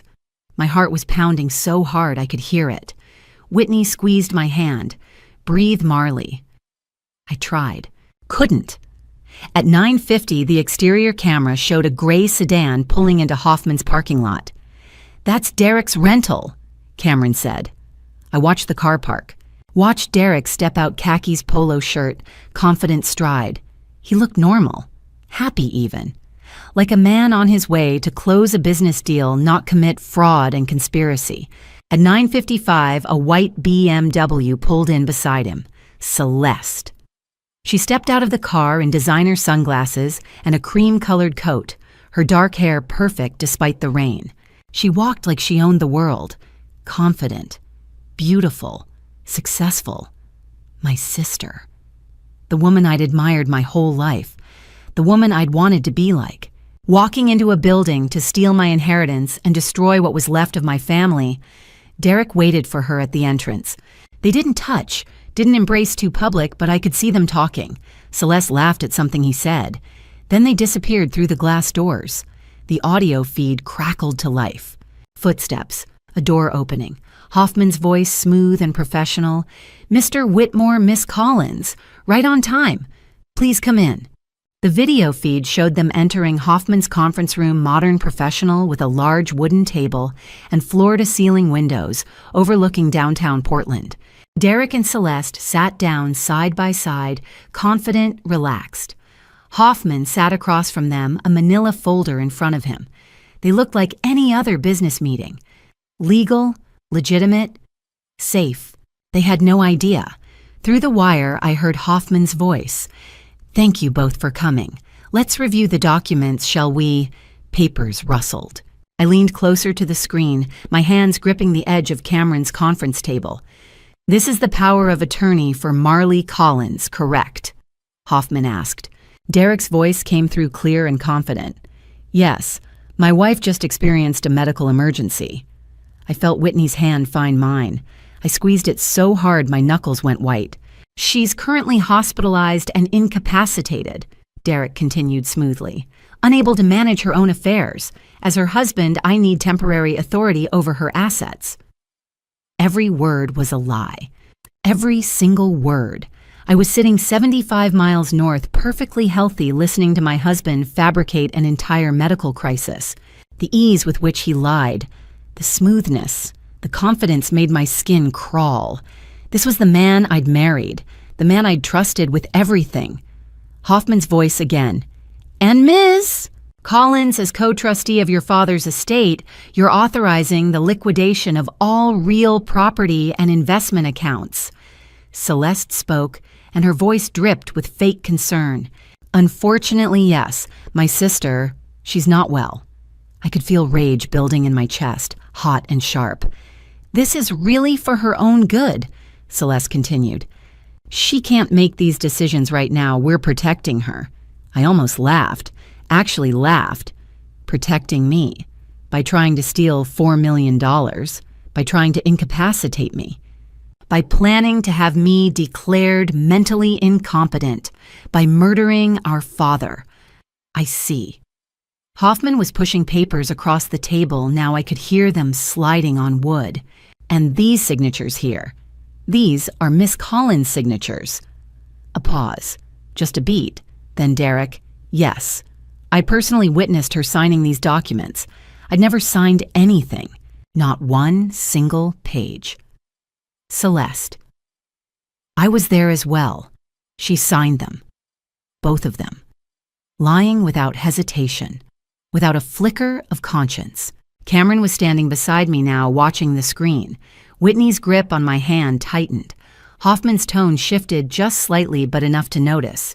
Interesting, because I had a handwriting expert examine these documents. Silence. Complete, absolute silence on the audio feed. I leaned toward the screen, heart pounding. The expert concluded, Hoffman said slowly, that these signatures are forgeries. The silence stretched. On the video feed, I could see their faces change. Derek went pale, then red, his expression cycling from confusion to panic. Celeste's face stayed controlled, but her eyes were moving, scanning the room, looking for exits, calculating. Derek started to speak words, tumbling out. There must be some mistake. Those are legitimate signatures. Derek. Celeste's voice cut through sharp and hard. Shut up! But Derek kept going, voice rising. The expert is wrong. Marley signed those. I saw her. Derek, shut your mouth. Celeste's composure was cracking. I could hear it in her voice, panic beginning to seep through. The conference room door opened on the video feed. 2 people entered. Business attire. Badges clearly visible on their belts. Detective Maria Sanchez stepped forward, holding up her badge. Mr. Derek Whitmore, Miss Celeste Collins. Her partner, Detective James Park, moved to the other side of the table, blocking the door. You're both under arrest, Sanchez said. On screen, Derek's face went from red to white. Celeste didn't move, but I could see her jaw clench, her hands flatten on the table. Sanchez continued, her voice clear and authoritative. Derek Whitmore, Celeste Collins, you're being charged with conspiracy to commit fraud, identity theft, conspiracy to harm Marley Collins, and conspiracy in connection with the death of William Collins. Every charge, every single one. I heard them all sitting in Cameron's conference room, and something in my chest released. 3 years of questions, 3 years of wondering, 3 years of my daughter's silence, and now finally accountability. Derek's voice came through the wire, high and desperate. This is a mistake I can explain. There's been a misunderstanding. Derek, shut up. Celeste was on her feet now, but Park moved closer, one hand near his handcuffs. Don't say anything, we need a lawyer. But Derek kept babbling. Marley's sick. She's in the hospital. We were just trying to help. Mr. Whitmore, Park said calmly, you have the right to remain silent. I suggest you use it. Sanchez pulled out her handcuffs. We have substantial evidence. Email correspondence between the 2 of you discussing the poisoning of Marley Collins. Financial records showing embezzlement from William Collins' estate. Forensic analysis of the tea Derek Whitmore prepared. And we have a witness. Derek's head snapped up. What witness? There's no witness. No one saw. He stopped, realization washing over his face. Chloe. He breathed. Celeste's face went rigid. She's 6 years old. She was 3 when she overheard you planning William Collins' murder, Sanchez said. She's been silent for 3 years because she was terrified of you, but she found her voice, and she told us everything. I watched Derek crumble on screen. The polished mask was gone. The confident real estate developer was gone. What was left was a man who'd been caught, trapped with nowhere left to run. Celeste was still trying. We want a lawyer. We're not saying anything else. That's your right, Park said. He stepped forward with handcuffs. But I should tell you, we're about to show you something. Hoffman, who'd been sitting quietly this whole time, reached for his laptop. He turned it around, angling the screen toward Derek and Celeste. Someone wants to tell you something, he said. Cameron looked at me, nodded. This was it. The final piece. On Hoffman's laptop screen, an image appeared. A small room, a child-sized chair. And sitting in that chair, holding her stuffed rabbit, was Chloe. Her video testimony, recorded at Dr. Wells' office. Every word documented, every detail preserved. Derek's face went slack. Celeste closed her eyes, and Chloe's voice, small, clear, brave, began to speak. Chloe's face filled Hoffman's laptop screen, small, serious, holding her stuffed rabbit like armor. On the video feed from Portland, I could see Derek and Celeste staring at the monitor, frozen. Then Chloe's voice, recorded days ago in Dr. Wells' office, but clear as if she were in the room, began. My name is Chloe Whitmore. I'm 6 years old." Her voice was steady, strong, braver than any 6-year-old should have to be. I watched Derek's face on the video feed. All the blood drained from it, leaving him paper white. "I stopped talking when I was 3, Chloe continued. "I heard Daddy planning something bad." Derek's mouth opened, but no sound came out. "Daddy was on the phone in his office. I went downstairs to get water. I heard him say, 'He'll be gone by morning.'" "No?" Derek whispered. The wire picked it up. "No, Chloe, no. Then Daddy said he loved Aunt Celeste." On screen, Celeste's face went rigid. "The next day, Grandpa died. Everyone said it was natural, but I heard Daddy's plan the night before." Tears were streaming down my face. Whitney's arm was around my shoulders, but I couldn't look away from the screen. Couldn't stop listening to my daughter's voice, the voice I'd waited 3 years to hear, telling the truth she'd carried alone for so long. I stayed silent because I thought if I didn't talk, Daddy would forget I heard him, Chloe said. Her voice wavered slightly, and I could see her gripping her rabbit tighter on the video. I thought if I was quiet, Mommy would be safe. "She was 3 years old," Derek said louder, now desperate. "She was 3, she couldn't understand what she was hearing." But Chloe kept speaking her recorded testimony unstoppable. "For 3 years, I didn't say a word, to protect my mother." I was crying openly now, Cameron's hand on my shoulder, Whitney holding my hand. 3 years. My baby had sentenced herself to 3 years of silence, believing it would save me. But then I heard Daddy planning to hurt Mommy again. Derek's face crumpled. He looked like he might vomit. I heard him on the phone. He said Mommy would go to the hospital. I heard about the thermos with the tea. I saw Daddy put something in it. "I couldn't be silent anymore," Chloe said, and her voice was stronger now. "I had to save Mommy. I had to tell the truth." The video ended. Chloe's face disappeared from the screen. Silence filled both rooms, Hoffman's office in Portland and Cameron's conference room in Seattle. Complete, absolute silence. Then Celeste's voice shattered it, sharp and vicious. "You're using a child against us. A 6-year-old, this is entrapment. This is illegal." Not remorseful, not horrified at what she'd done, just angry at being caught. Detective Sanchez stepped closer to her, and her voice was steel. She volunteered. She came forward herself, the bravest child I've ever met. A pause. Then quieter, but no less hard. "Your niece, your daughter." She looked at Derek. "And you terrorized her for 3 years." The metallic click of handcuffs echoed through the wire. Derek's voice rose, panicked and high. "Celeste, tell them. Tell them this was your idea." I watched Celeste's head snap toward him on the video feed. "What?" Her voice was deadly quiet. "It was her plan." Derek was speaking faster now, words tumbling over each other. "All of it. The tea, the forgeries, everything I just did what she told me to, betraying her, immediately, completely. To save himself. You." Celeste's face contorted with rage. "You liar, you pathetic, cowardly... Mr. Whitmore." Detective Park interrupted calmly. "Would you like to make a statement about William Collins' death? Cooperation could help your situation." Yes, I'll tell you everything." Derek was crying now, actual tears running down his face. "It was Celeste's plan from the start. She researched the substances, she got whatever it was, she told me what to put in his water. I just did what she said. She planned everything." "Derek, shut your mouth," Celeste screamed. But Derek kept going. Words pouring out. The life insurance, the trust fund killing William, it was all her idea. She said we'd be together, we'd be rich, we'd be free. I loved her. I did what she wanted. "You weak pathless." Celeste lunged toward him, but Sanchez and Park moved quickly, each taking one of them, pulling them apart. "Separate interview rooms," Sanchez said curtly. "Now." The video showed them being led in different directions. Derek was sobbing, stumbling, barely able to walk. Celeste's face was a mask of cold fury, but she was crying too, not tears of remorse, but of rage. The conference room door in Portland closed, then another. The wire went silent. The video feed showed an empty conference room, Hoffman sitting alone at the table gathering papers. Then the screen went black.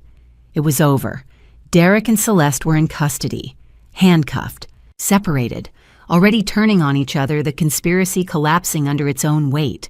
I sat in Cameron's conference room, Whitney's arm still around me. Cameron standing by the window, and I couldn't quite process it. 3 years of questions, 3 years of Chloe's silence, 3 years of living with a murderer and not knowing it. And now, in 15 minutes, it was done. They'll be formally charged within the hour, Cameron said quietly. Conspiracy to commit fraud, identity theft, attempted poisoning, and we'll add charges related to William's death pending the autopsy results. I looked up at him. The autopsy. I filed for an exhumation order yesterday. The judge approved it this morning. He turned from the window, his expression grave. Your father's body will be exhumed Monday morning. We'll have forensic toxicology done. If Celeste and Derek did what Chloe said, if they poisoned him, we'll find the evidence. Monday, 3 days away. My father's body would be exhumed, tested, examined. And if they found what I knew, they'd find Derek and Celeste wouldn't just be facing fraud and attempted poisoning, they'd be facing murder. Will Chloe have to testify? I asked. In court, I mean. In front of them. Cameron shook his head.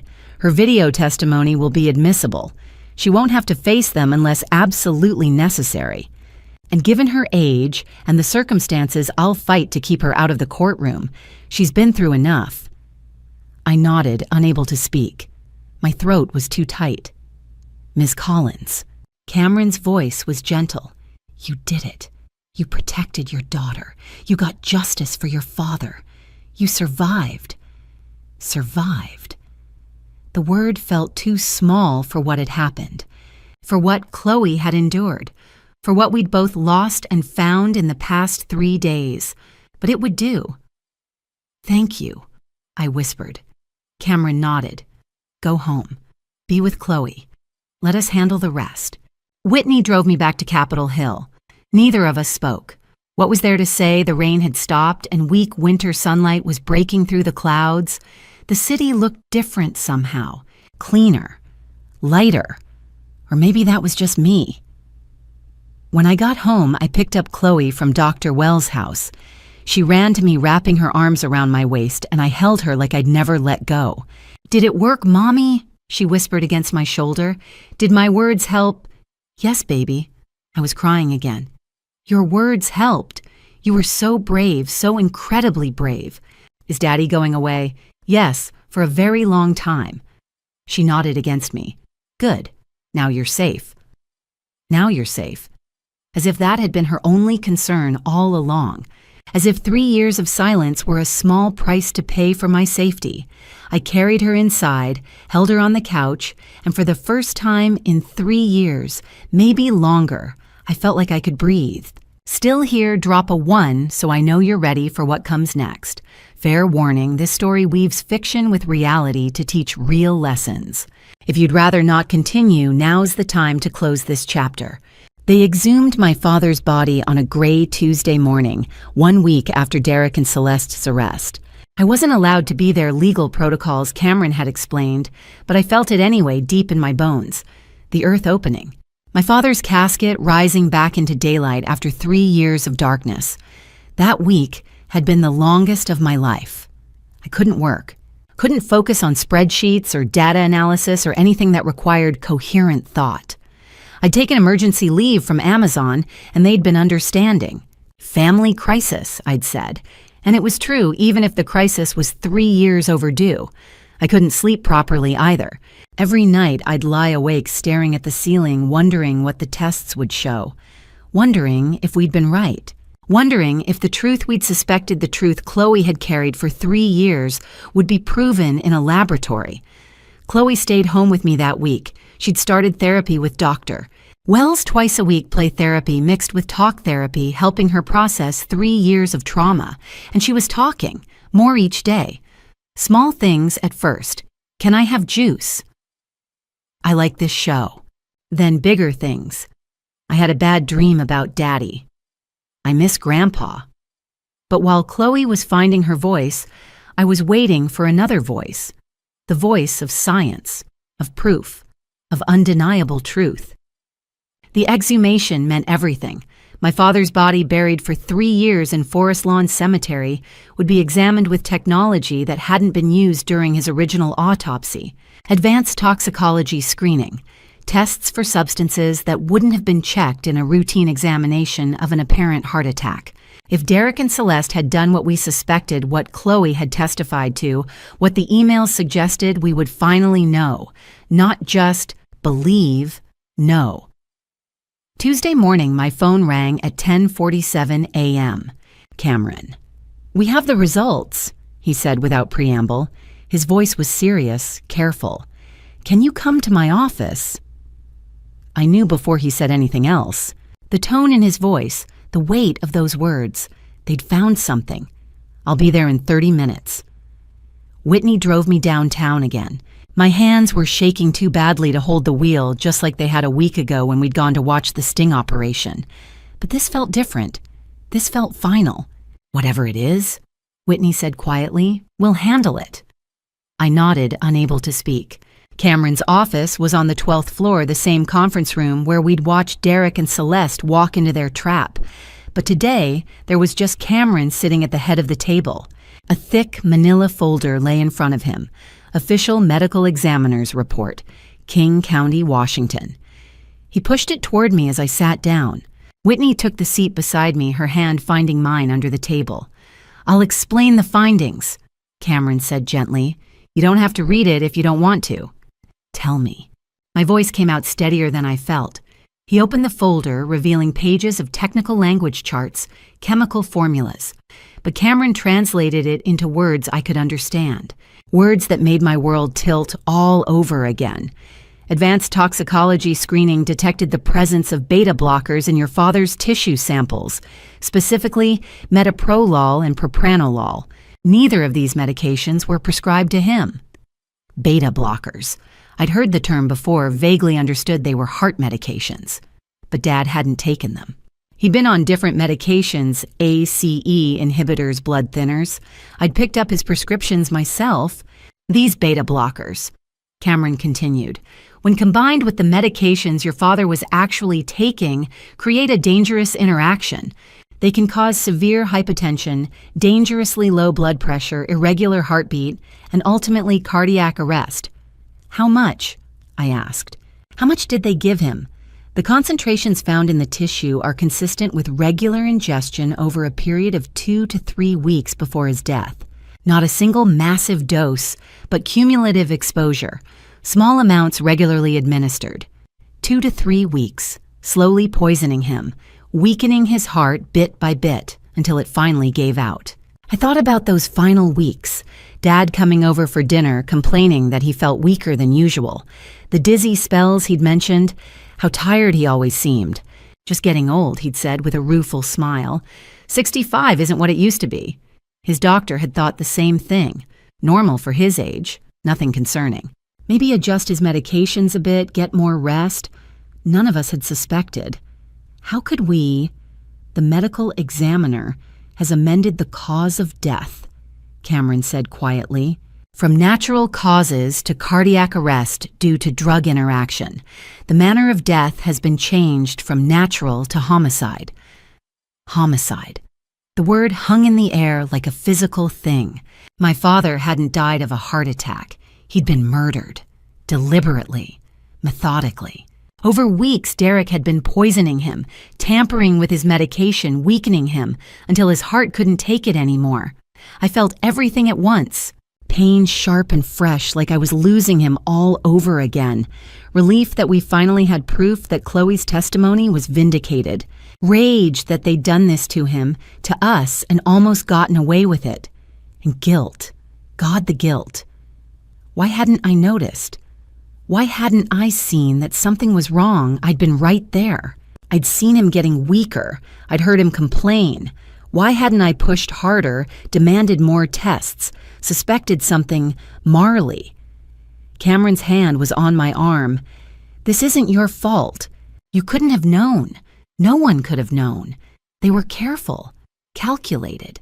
They made it look natural. But I should have. No. His voice was firm. This is on them, only them. But now we have justice, scientific, undeniable proof. What does this mean? I asked. Legally. It means Derek Whitmore and Celeste Collins will be charged with first-degree murder in addition to the fraud and attempted poisoning charges. First degree because this was premeditated, planned over weeks, carefully executed. They face mandatory life sentences without the possibility of parole. Life sentences. Never getting out. Never walking free again. Is that enough? I whispered. To lock them away forever? Cameron met my eyes. Yes, they'll never get out, Marley, never. I'll make sure of it. That afternoon, I drove to Forest Lawn Cemetery. I hadn't been back since the funeral 3 years ago. It had been too painful, too raw. But now I needed to be there, needed to tell him. His grave was in the eastern section under a row of maple trees. The headstone was simple gray granite, William Collins, beloved father, 1957 to 2022. The earth around his grave was disturbed fresh soil where they'd dug down and then filled it back in after the exhumation. They'd done their best to make it neat, but I could still see the difference. Still see where they'd opened the ground to retrieve my father's body to take the samples that would finally prove the truth. I knelt down, touching the cold stone. "We got them, Dad," I said quietly. The wind rustled through the maple trees above me, carrying away my words. Derek and Celeste, they're in jail. They're never getting out. A bird called somewhere nearby. The cemetery was otherwise silent. Chloe saved us, I continued. Your granddaughter. She was so brave, Dad. She heard them planning it. She knew what they'd done. And she was silent for 3 years because she thought it would keep me safe. My voice broke. She protected me the way you always protected me. I wish you could see her now. She's talking again. She's healing, and she's safe. The wind picked up, moving through the branches with a sound like whispers. For a moment, just a moment, it felt like an answer. Like my father was there listening, telling me it was okay. For the first time since he died, I felt something close to peace. Not because the pain was gone. It would never be gone. But because the truth was finally known. Because justice was coming. Because the people who'd killed him would answer for it. I stayed there for a long time, my hand on the cold granite, feeling the wind move around me. When I finally stood to leave, I looked back at the headstone one more time. I love you, Dad, and we won't let them forget what they did. Justice for my father was secured, scientific proof, undeniable evidence. Now came the legal consequences. Derek confessed in under 2 hours. Celeste held out for 4 days. In the end, they both told the truth. I watched it all from behind one-way glass, Cameron and Whitney on either side of me. The interrogation rooms were small, cold, sterile. 2 different rooms, 2 different stories that somehow told the same ugly truth. Derek broke first. Friday afternoon, still wearing the orange jumpsuit from his arrest that morning, hands cuffed to the metal table. Detective Park sat across from him, calm and patient. "Tell me about William Collins," Park said. Derek's face crumpled. The confident businessman I'd married was gone, replaced by something hollow and desperate. "I needed money," he said, his voice barely above a whisper. "The gambling debts, the failed investments. I was drowning. So you killed your father-in-law." Derek flinched at the word killed.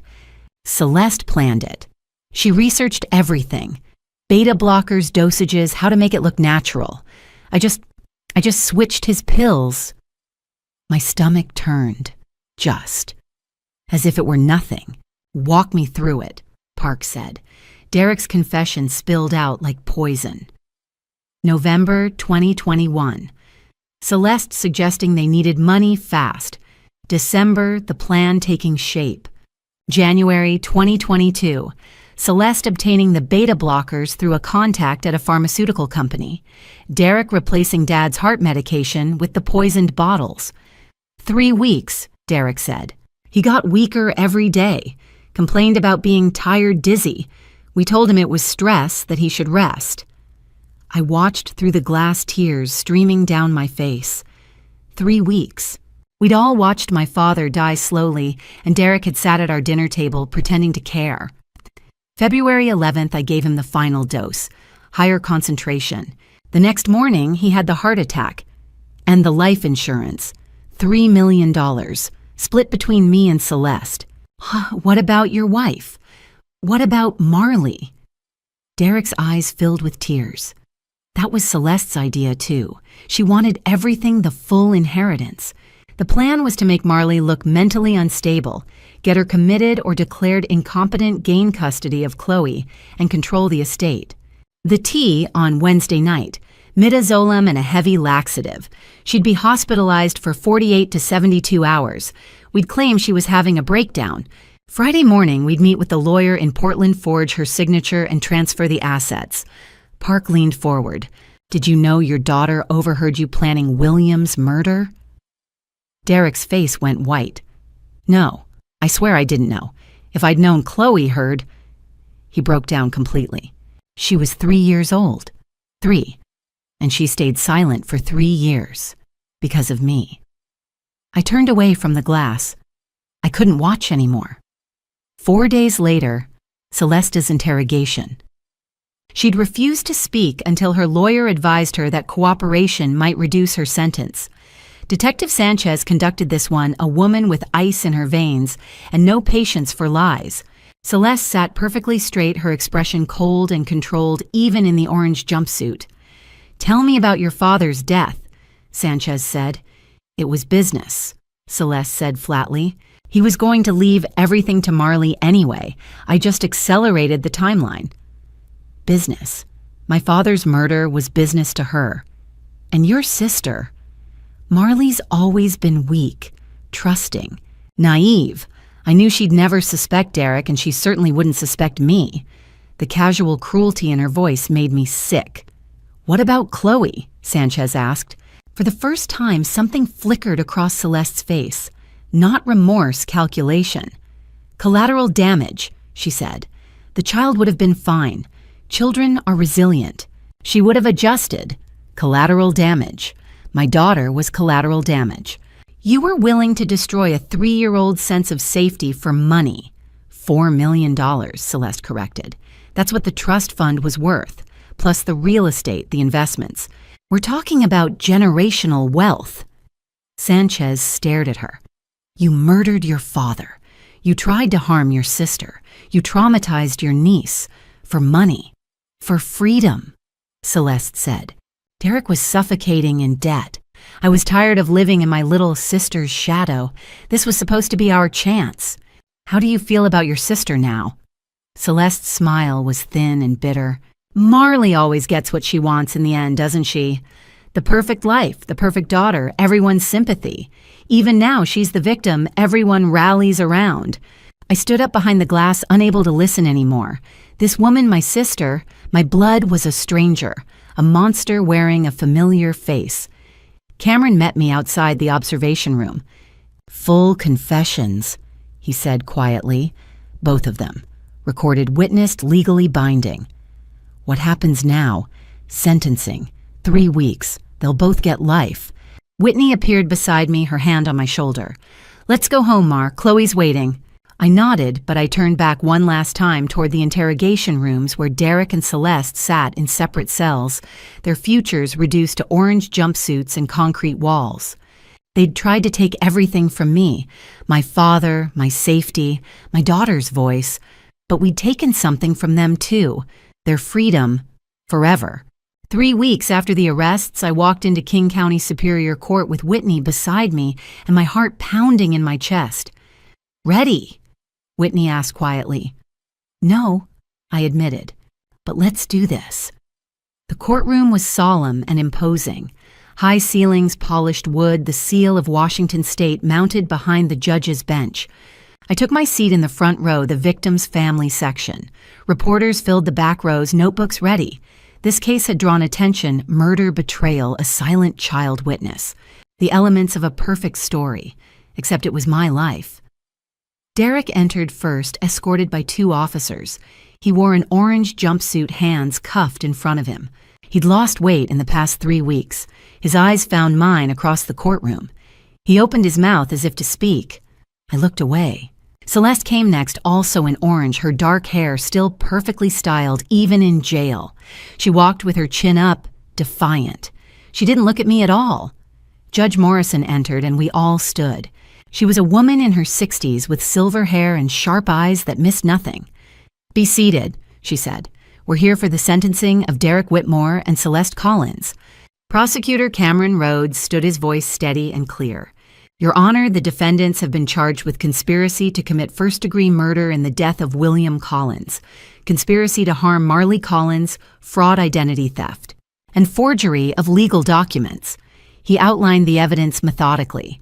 Full confessions from both defendants, forensic analysis of the tea containing midazolam and laxatives, exhumation results showing beta blockers that caused William Collins' death, over 400 emails between Derek and Celeste documenting their affair and criminal plans, financial records showing the misappropriation of over $1 million, and Chloe's testimony, a 6-year-old child who'd witnessed a phone call at 3 years old and stayed silent for 3 years to protect her mother. "The people recommend life sentences without possibility of parole," Cameron concluded. Derek's lawyer stood next, a public defender who looked exhausted. "Your Honor, my client deeply regrets his actions. He was under financial pressure and made terrible choices. He's cooperated fully with authorities and shown genuine remorse. We ask the court for leniency." Celeste's lawyer, expensive, hired with money she no longer had, tried a different angle. "Ms. Collins was manipulated by Mr. Whitmore, who exploited her emotional vulnerability after her father's death. She's a first-time offender who made poor decisions under duress." Judge Morrison's expression didn't change. "Does the victim wish to make a statement?" I stood, my legs shaking. Cameron had asked if I wanted to do this. I'd said yes. I needed to. I walked to the front of the courtroom and stood at the podium facing the judge. I could feel Derek's and Celeste's eyes on my back. "Your Honor." I began, my voice steady despite the trembling in my hands. 3 years ago, these two people murdered my father. They poisoned him slowly over 3 weeks with beta blockers that caused his heart to fail. They made it look natural. They collected $3 million in life insurance. I took a breath. My daughter Chloe was 3 years old when she overheard Derek planning my father's death. She was so terrified that I would be next that she stopped speaking entirely. For 3 years, she stayed silent to protect me. She sacrificed her voice, her childhood, because she loved me and was afraid. My voice cracked, but I pushed forward. 3 weeks ago, Derek tried to poison me the same way he poisoned my father. His plan was to have me hospitalized, declared mentally incompetent, and stripped of my rights so he and Celeste could steal my inheritance and my daughter's trust fund. $4 million. That's what they thought I was worth. I looked directly at Judge Morrison. They didn't just try to kill my father and me. They stole 3 years of my daughter's voice. They stole her innocence. They stole her sense of safety in the world. I paused, choosing my next words carefully. "I'm not here for revenge, Your Honor. I'm here for justice. Justice for my father, who deserves to be remembered as the good man. He was not as a victim of greed. Justice for my daughter, who should never have had to carry that burden. And justice for every other family who might have been next if Chloe hadn't found the courage to speak." I stepped back. "Thank you, Your Honor." Judge Morrison nodded, her expression grave. She looked at Derek and Celeste, who sat motionless at the defense table. "I've reviewed the evidence in this case extensively," she said. "What I see is not a crime of passion or desperation. I see calculated cruelty. I see a betrayal of family bonds that should be sacred. I see 2 individuals who valued money more than human life." She turned to Derek. "Mr. Whitmore, you murdered your wife's father. You planned to harm your wife. You used your own daughter's silence as cover for your crimes. You are sentenced to life in prison plus 40 years. You will be eligible for parole after 40 years. Derek's head dropped. Judge Morrison turned to Celeste. Miss Collins, you murdered your own father. You betrayed your sister. You showed no remorse even when confronted with a child's testimony. You were sentenced to life in prison without the possibility of parole plus 50 years on additional charges. Celeste's face went white, but she said nothing. This court is adjourned. The gavel fell. It was over. I walked out of the courtroom into the gray February afternoon, Whitney's arm around my shoulders. Rain was starting to fall, soft and cleansing. It's done, Whitney said quietly. It's done, I agreed. Justice had been served. Now we could finally begin to heal. The divorce papers arrived on a Thursday. I signed them in under 3 minutes. It was late March, 6 weeks since the sentencing, and Chloe was at school. First grade. She talked now. Had friends. Came home every day with stories about recess and reading groups and a boy named Lucas who always tried to steal her crayons. I sat alone at my kitchen table when the envelope arrived. Official seal from King County Family Court. Dissolution of marriage. I opened it with steady hands. Collins versus Whitmore. My maiden name versus his. Soon just Collins. For both of us. The grounds were simple conspiracy to harm the petitioner, currently serving a life sentence, abandonment of family, no possibility of reconciliation. Uncontested. Derek had signed everything from prison without argument. What choice did he have? The terms were all in my favor. Derek relinquished all parental rights to Chloe, forever no possibility of custody or visitation. A permanent restraining order prohibited any contact with either of us. No alimony since he was in prison with no assets. No property to divide since he'd gambled and spent it all away. I signed where indicated Marley Collins. My maiden name, reclaimed. The signature was decisive. No hesitation, no second thoughts. 3 minutes. 6 years of marriage ended with a single stroke of a pen. Attached to the divorce decree was another document, a court-approved name change petition for Chloe. Chloe Whitmore would become Chloe Collins. I'd asked her first, of course. Sat her down in her new purple bedroom and explained that she could choose to keep her name or change it to match mine. I want Grandpa's name, she'd said immediately. Not Daddy's. Are you sure? She'd nodded, serious and certain. Grandpa was brave. Daddy wasn't. 6 years old and already wiser than I'd been at 34. The financial documents were in the envelope too, a summary of the estate settlement. Celeste's half of Dad's inheritance had been forfeited under Washington's Slayer statute. You can't profit from the estate of someone you murdered. Her portion had been transferred entirely to me. The numbers were staggering: real estate portfolio, $2.8 million. The family home in Mercer Island, 2 rental properties in Bellevue, a small commercial building in downtown Seattle. All now solely under my control. Investment accounts, $1. $0.2 million, mostly recovered after Derek's gambling and failed ventures. Cameron's forensic accountants had traced and clawed back what they could. Remaining life insurance, $400,000. Derek's half had been used for legal fees and restitution. The rest was mine. Proceeds from the sale of Dad's consulting business, $980,000. Total approximately $5.2 million. It should have felt like a windfall.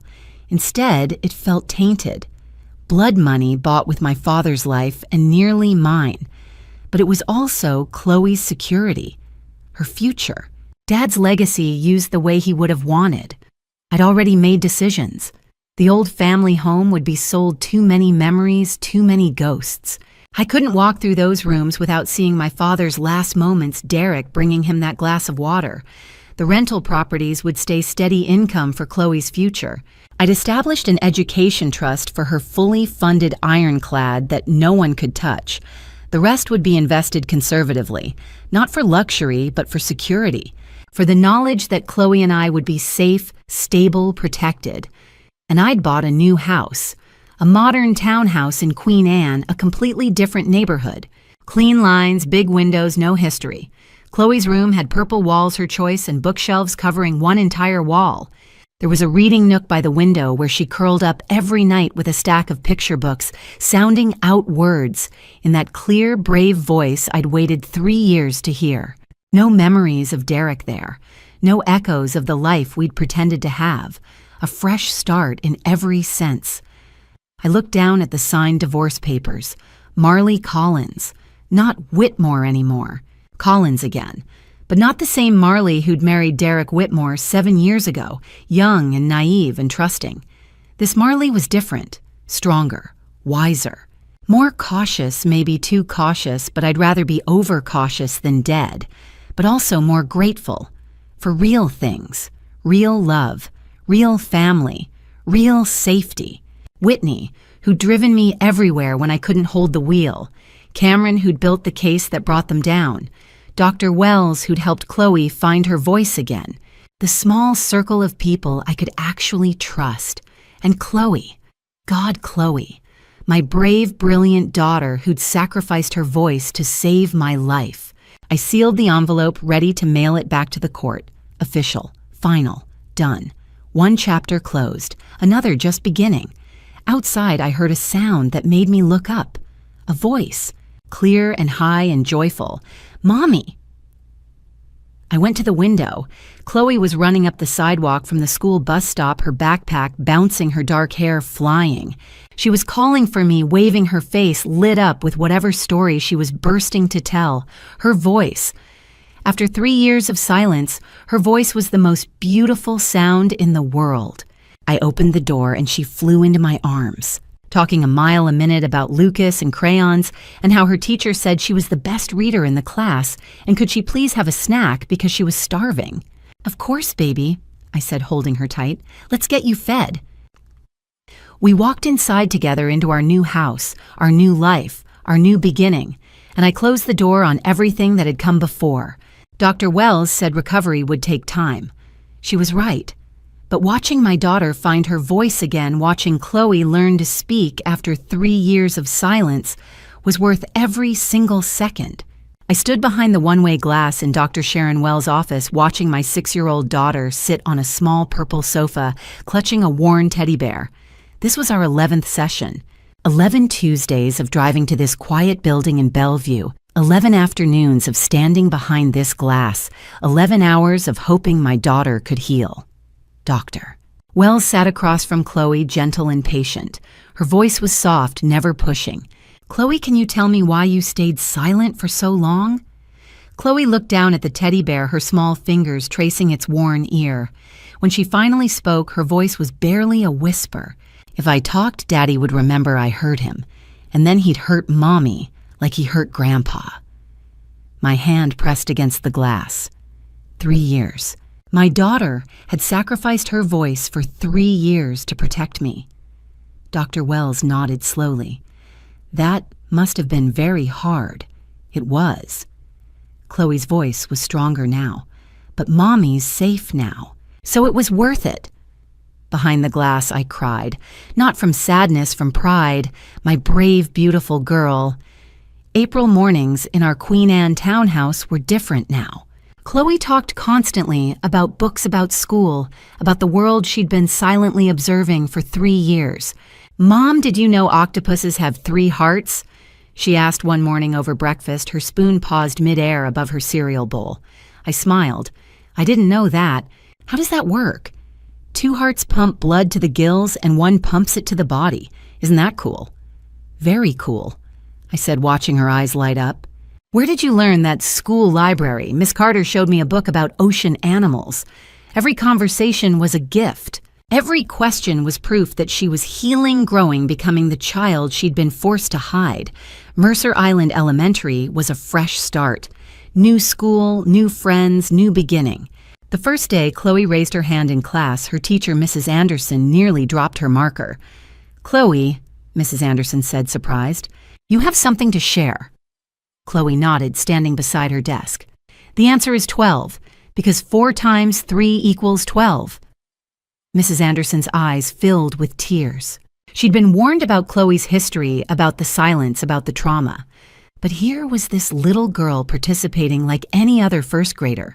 By the end of April, Chloe had 2 best friends, Emma, who loved to draw, and Sophie, who shared Chloe's fascination with science. They sat together at lunch, traded books at recess, and planned weekend playdates.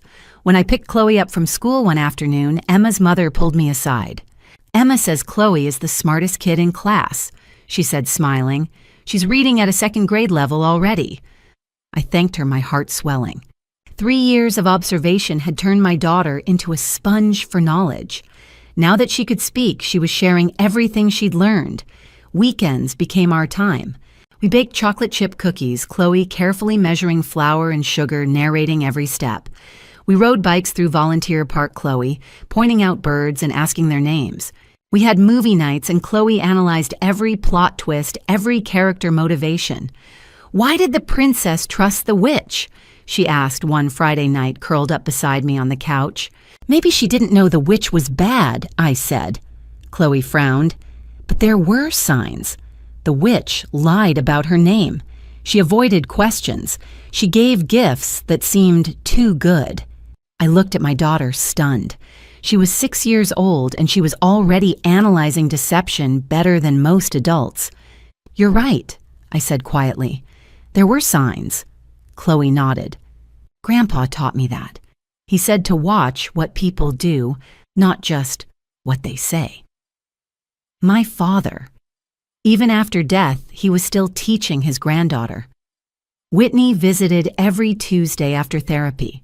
She'd officially become Aunt Whitney in Chloe's eyes, and she embraced the role completely. She took Chloe to the Seattle Aquarium, to the Pacific Science Center, to Woodland Park Zoo. She bought books, puzzles, and art supplies. One evening, Chloe brought me a drawing. It was her school assignment, my family. In the picture, there were 4 people. Chloe stood in the center, holding hands with me on one side and Whitney on the other. Behind us, sketched in lighter pencil, was Grandpa watching over us like a guardian angel. Derek wasn't in the picture. "Where's your dad?" I asked, gently, needing to know how she felt. Chloe looked at me, her expression calm. "He's not family anymore, Mom. Family doesn't hurt people they love." Recovery wasn't linear.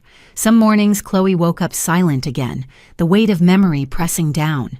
Some nights she had nightmares about Derek, about the phone calls, about the tea. On those nights, I held her until the tears stopped, until her breathing steadied, until she fell back asleep in my arms. Dr. Wells said this was normal. Healing took time. Trauma didn't disappear overnight. But even on the hard days, there was progress. Chloe talked more than she stayed silent. She smiled more than she cried. She played more than she worried. At our most recent session, Dr. Wells asked Chloe a new question. "How do you feel now, Chloe?" Right now, in this moment. Chloe thought for a long time. Then she smiled. "Lighter," she said. "Like I can breathe again, like I don't have to carry a secret anymore." Behind the glass, I wiped my eyes. That was all I'd ever wanted for my daughter, to breathe freely, to live without fear, to be a child again. That night, as I tucked Chloe into her purple-walled bedroom, she looked up at me with those wise 6-year-old eyes. "Mom?" "Yes, sweetheart. I'm glad I told the truth, even though it was scary." I kissed her forehead. "I'm glad too, baby. You were so brave." Chloe smiled, her eyes already closing. "When I grow up, I want to help other kids who can't talk, like Dr. Wells helps me." My heart broke and healed at the same time. My daughter, who'd lost 3 years of her voice to protect me, wanted to spend her life giving voices back to others. "You'll be amazing at that," I whispered. Chloe's breathing slowed, deepened. She was asleep. I stood in the doorway watching her in the soft glow of her nightlight. 3 months ago, we'd been trapped in a nightmare. Now we were free. Recovery would take time, but we had all the time in the world. 6 months after my daughter spoke for the first time in 3 years, I woke up on a Saturday morning and realized something I'd thought impossible. I was happy. Not pretending, not performing. Actually, truly happy. I woke naturally, without an alarm, without nightmares pulling me from sleep. Sunlight filtered through the sheer curtains of my new bedroom, warm and golden. July in Seattle was beautiful, clear skies, gentle heat, the smell of summer flowers drifting through open windows. From downstairs, I heard a sound that still made my heart swell every single time. Chloe's voice, singing. She was singing some pop song from the radio slightly off-key, completely unself-conscious. The sound of a 7-year-old who'd forgotten she'd ever been silent. I smiled before I even opened my eyes. I listened. I treasured it. I found Chloe standing on her step stool at the stove, carefully flipping chocolate chip pancakes. She wore her favorite purple pajamas and had flour on her nose. "Mom," she said, beaming when she saw me, "I'm making breakfast. I added extra chocolate chips. Is that okay?" "It's perfect," I said, walking over to kiss the top of her head. "You're doing great, sweetheart." She grinned, so proud of herself. This normalcy, this joy was what healing looked like. We ate together on the small deck behind our Queen Anne townhouse. The view stretched across the hill toward Elliott Bay, the morning sun glinting off the water. A warm breeze carried the scent of roses from the neighbor's garden. Chloe chattered nonstop about summer camp starting Monday, science and nature camp. She was learning about ecosystems, about food chains, about how everything in nature was connected. "Did you know mushrooms talk to trees through their roots?" she asked, syrup on her chin. "I didn't," I said, smiling. "How does that work?" "They share nutrients. It's called mycelium. Isn't that cool?" "Very cool." I watched her talk, animated and alive, and thought about how far we'd come. 6 months ago, our world had collapsed. Derek arrested. Celeste arrested. My father's murder revealed. Chloe's 3 years of silence explained. Everything we'd thought was real. Our family, our safety, our future had been a lie. But from that wreckage, we'd rebuilt. And this time, the foundation was real. I'd learned to trust my instincts. My father had tried to warn me about Derek. I should have listened. I'd learned to listen to silence. Chloe's silence had been screaming the truth for 3 years. I'd learned that family was a choice, not just blood. Whitney had proven that every single day. I'd learned that children were braver than adults. Chloe had sacrificed her voice to protect me. I'd learned that justice was possible if you fought for it. We'd fought, and we'd won. I still worked as a data analyst, but at a new company. Microsoft had offered me a position with better hours, better culture, and the flexibility to work from home when Chloe needed me. We were financially secure. Between the recovered assets, my father's estate, and my own salary, we didn't have to worry. My identity wasn't victim anymore. It was mother, survivor, woman who rebuilt her life. Chloe's progress had been remarkable. She talked constantly now, making up for lost time. Her first grade year had ended with excellent grades. She had friends, real friends, Emma and Sophie, who came over for playdates and sleepovers. Therapy continued, but only once a week now, down from 3 times. The nightmares were rare, maybe once a month. Mostly, she was just a kid who loved books and science and asking why about everything. At 9:30, the doorbell rang. Chloe shrieked with delight. "Aunt Whitney!" She ran to the door, throwing it open. Whitney stepped inside, grinning, arms full of coffee and pastries from our favorite bakery. "Morning, Collins ladies," Whitney said, ruffling Chloe's hair. This had become our Saturday ritual. Whitney came over, we had coffee on the deck, while Chloe played in the yard, and we talked about everything and nothing. Once Chloe was occupied with her books and art supplies, Whitney settled into the deck chair beside me, coffee in hand. "You look good, Mar," she said quietly. "Really good, genuinely happy." "I feel happy," I admitted. "Is that weird after everything?" "No," Whitney said firmly. "After everything you've been through, happiness is exactly what you deserve." We sat in comfortable silence for a moment, watching Chloe draw at the small table. "Do you have any regrets?" Whitney asked. I thought about it, really thought. "Only that I didn't see it sooner," I said finally. "That I didn't protect my dad. That Chloe had to carry that burden for 3 years." Whitney reached over, squeezed my hand. "You can't change the past." "No," I agreed, "but I changed the future, and that's what matters." Chloe looked up from her drawing, her expression suddenly serious. "Mom, can we visit Grandpa today?" My chest tightened. "Of course, sweetheart. Why today?" "I want to tell him about camp," she said simply, "and that I got an A in reading, and that we're okay now." My eyes blurred with tears. Grandpa would love that baby. That afternoon, the three of us drove to Forest Lawn Cemetery, Whitney, Chloe, and me. 3 women who'd fought and survived and won. Chloe carried a bouquet of sunflowers, Grandpa's favorite. She knelt at his grave, arranging them carefully, and began to talk. She told him about school, about camp, about her friends. She told him she wasn't scared anymore. She told him thank you for teaching her to watch what people do, not just what they say. She told him we were safe. I stood behind her, Whitney beside me, and felt the weight of the past 6 months settle into something like peace. We'd lost so much. My father. 3 years of Chloe's childhood. The family I'd thought I had. But we'd gained something too. Truth, safety, each other. And in the warm July sun, with my daughter's voice carrying on the breeze, I realized something profound. This right here, right now, was everything I'd ever really wanted. Not the big house, not the perfect husband, not the polished life. Just this: love, safety, truth, peace, real, solid, mine. My father's gravestone looked different under the summer sun. Less sorrowful, more peaceful. We walked across the cemetery on a warm July afternoon, the grass green beneath our feet, the sky a brilliant blue overhead. It was nothing like the day we'd buried him, gray February, rain, cold wind, grief so heavy I could barely stand.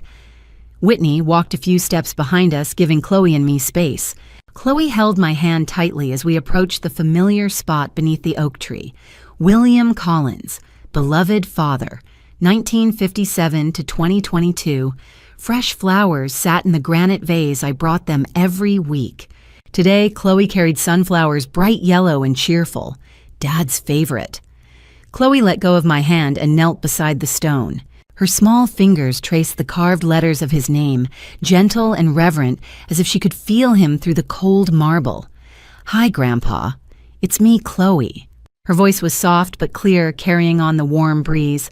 "I can talk now. Can you hear me?" She paused, as if waiting for an answer only she could hear. "I saved Mommy, just like you wanted." My throat tightened. I stood frozen, watching my daughter speak to the man who'd tried to warn me, who'd died trying to protect us. I stayed quiet for a really long time. Chloe continued. "It was hard, really, really hard, but it kept Mommy safe." She adjusted the sunflowers in the vase, her movements careful and deliberate. "The bad people are gone forever now. They can't hurt us anymore. Daddy's in prison, Aunt Celeste too. They'll never get out." I pressed my hand to my mouth, tears streaming down my face. "I start science camp on Monday," Chloe said, her tone brightening. "We're learning about ecosystems and animals and how everything in nature is connected. I think you'd like that." She smiled at the stone as if my father were smiling back. "I got an A in reading, and I have new friends, Emma and Sophie. They're really nice." Chloe glanced back at me, then returned her attention to the grave. "Mommy smiles a lot now. She's not sad anymore. We're okay, Grandpa. We're really, really okay." She leaned forward, pressing her small hand flat against the stone. "Thank you for being brave. I learned from you." I couldn't hold back any longer. I knelt beside Chloe, my hand joining hers on the marble. "We got justice for you, Dad," I said, my voice breaking. "Finally, after everything." I closed my eyes, feeling the sun warm on my face, imagining my father standing there with us. The truth came out, all of it. The beta blockers, the poisoning, Derek and Celeste's plan. Everything. I looked at Chloe, who was watching me with those wise, knowing eyes. Chloe did this. She's the one who saved us. She's incredible, Dad, strong, just like you. My voice cracked. I wish you could hear her voice.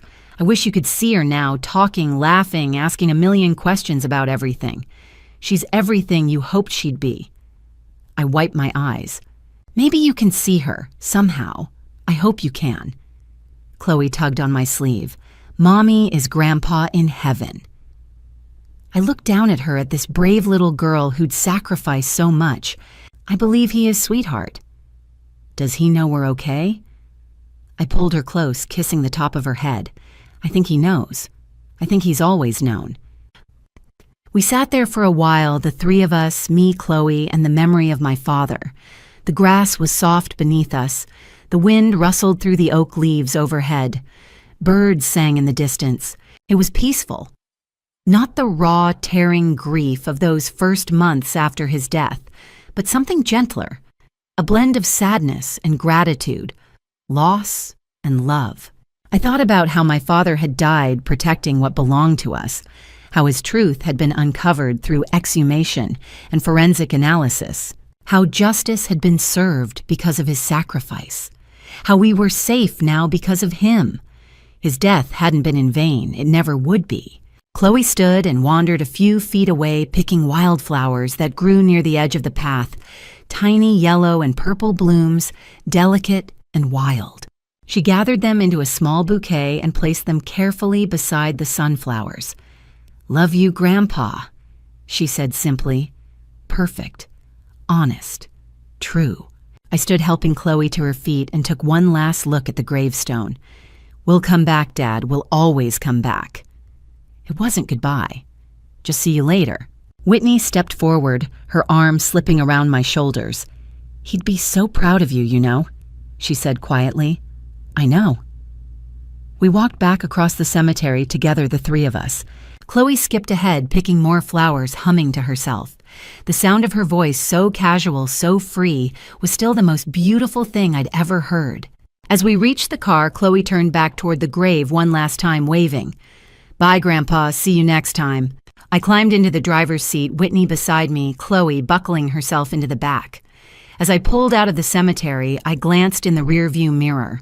Chloe was looking out the window, watching the trees and sky pass by, her expression thoughtful and calm. "Mommy," she said suddenly. "Yes, baby. I think Grandpa's happy now. I think he knows we're safe." I smiled, tears blurring my vision. "I think so too, sweetheart." We drove home through the summer afternoon, sunlight streaming through the windows, my daughter's voice filling the car with stories and questions and laughter. We'd survived. Together. And somewhere I believed my father was watching over us, finally at peace. That night, after Chloe had fallen asleep, I sat down at my laptop and began to write. Not for anyone else, just for us. We'd returned from the cemetery as the sun was setting, the sky painted in shades of orange and pink. Dinner had been spaghetti, Dad's favorite, now our tradition. Chloe had talked nonstop about science camp, about Emma and Sophie, about the mushrooms and trees and ecosystems she was learning about. After dinner came bath time, story time, and tucking her into bed. "I love you, Mommy," she'd whispered, her eyes already closing. "I love you too, sweetheart. Sweet dreams." I'd stood in her doorway for a long time after that, watching her sleep. Her face was peaceful, no nightmares tonight. Her breathing was steady and calm. My hero. My everything. At 10 o'clock, I opened my laptop at the kitchen table. A blank document stared back at me, the cursor blinking expectantly. I wasn't sure why I felt compelled to write this down, but I knew I needed to. I needed to remember. I needed to process. I needed to honor what we'd been through. I typed a title, "The Voice That Saved Me." Chloe's story. Our story. Dad's story. Then I typed the first line, and it felt like coming full circle. The sound of my daughter's voice after 3 years of silence was the most beautiful and terrifying thing I'd ever heard. That was exactly how I would tell this story, but now I knew how it ended. Now I knew we survived. I wrote for hours that night. Not for publication, not for anyone else to read, just to remember what we'd endured, what we'd learned, how we'd healed, why it mattered. To honor Chloe's courage, to honor Dad's memory, to remember that we were survivors, not victims. 6 years married to a lie, a sister who'd betrayed everything, a father taken too soon, a daughter who'd sacrificed her voice, and somehow we were still here. We were okay. More than okay. We were happy. I typed out the lessons I'd learned. Trust your instincts. Listen to silence. Family is who you choose. Children are wiser than we think. Justice takes time, but is possible. Healing is real. True love wins. I saved the document as Marley_and_Chloe_OurStory.docx and closed the laptop. I felt lighter. I checked on Chloe one more time before bed. She was still sleeping, her lips moving slightly in her dreams, forming real words now, not silence. "Mommy," she murmured. Just that one word. It was everything. 6 months later, in July 2025, our story continued in ways I couldn't have imagined that July night. Chloe had turned 7 in October. We'd thrown her the princess party she'd chosen, pink decorations, a castle cake, her friends Emma and Sophie dressed as knights. She'd laughed so hard she got the hiccups. It was perfect. She was in 2nd grade now, thriving. Her teacher said she had a gift for creative writing. I wasn't surprised. She'd lived inside a real story for 3 years. Now she was learning to tell her own. "I want to be a writer when I grow up," she'd announced one morning. "Or a scientist. Maybe both." "You can be anything you want, sweetheart," I'd told her. In November, I'd done something I never thought I would. I'd established a foundation, the William Collins Fund for Children's Advocacy. Its mission was to help children who witnessed something wrong, who were too afraid to speak up, who needed someone to believe them when they finally found their voice. We partnered with child psychologists, schools, and law enforcement. We trained teachers to recognize signs of trauma. We funded therapy for kids who couldn't afford it. We created safe spaces for children to tell their stories. The first event had been last month. Whitney had spoken, sharing how investigative journalism could give voice to the voiceless. A child psychologist had discussed recognizing selective mutism, and I had told our story, not all of it, but enough. Enough to show that silence sometimes spoke louder than words. Enough to show that children were braver than we ever gave them credit for. No child should have to carry secrets like Chloe did, I'd said to the room full of educators and advocates. And no child should feel like silence is their only option for safety. The response had been overwhelming. Donations, volunteers, families reaching out for help. We were making a difference. Dad would have been proud. Derek and Celeste were still in prison where they belonged. Derek sent letters occasionally. They all went straight into the shredder unopened. Celeste sent nothing, which was predictable. They were the past, not our future. Whitney had published a series of articles about the case. She'd won a regional journalism award and dedicated it to Chloe, the bravest source I ever had. She was still Aunt Whitney, still family, the kind you choose. And us, we were happy, healing, safe, together. I'd learned that sometimes the quietest people aren't the weak ones. They're just waiting for the right moment to speak. And when they do, the world changes. One evening in January, Chloe called from her room. "Mommy, can you read me a story?" I was at the kitchen table updating our document, adding the new chapters of our life. I smiled. "How about tonight you read to me?" I called back. Her laughter echoed through the house, bright and free. "Okay, I'll pick the best one." I leaned back in my chair and closed my eyes, listening to my daughter's voice drift down the hallway as she chose a book. She read about adventures and magic and happy endings, her voice confident and clear, stumbling only occasionally over the bigger words. The most beautiful sound in the world. The voice that saved us both. Looking back now, I see the warning signs I ignored. My father's concerned questions about Derek before our wedding. Celeste's sudden interest in our finances after Dad's death. The late-night calls Derek took in another room. I told myself I was being paranoid that family betrayal like this couldn't happen to me. But it did. Family betrayal isn't always obvious. It wears the mask of love while plotting your destruction. If I could give you one piece of advice, don't be like me. Don't ignore your instincts when something feels wrong. Don't trust blindly just because someone shares your blood or your bed. Don't dismiss the quiet warnings that whisper in the dark. The lessons I learned came at a terrible cost. I learned that family revenge and family betrayal often walk hand in hand. Those closest to you know exactly where to strike. I learned that silence can be both a weapon and a shield. I learned that children see more than we realize, and their silence often speaks volumes. But I also learned this: God gave me a daughter, brave enough to sacrifice her voice for 3 years. God gave me a friend like Whitney who never stopped believing. God gave me the strength to fight back when everything seemed lost. In my darkest moment, when family betrayal surrounded me and family revenge seemed impossible, God's grace carried us through. The path to family revenge, not in hatred, but in justice, became clear only through faith. This story is real in its lessons, though crafted in its telling. The truth remains: trust your instincts, protect your children, and never underestimate the power of speaking up, even after years of silence. If you've made it this far, I'd love to hear from you. Drop a 2 in the comments so I know you're still with me. Share this story if it touched your heart, and subscribe for more true-to-life lessons wrapped in unforgettable narratives. Some stories need to be told even when they're hard to hear.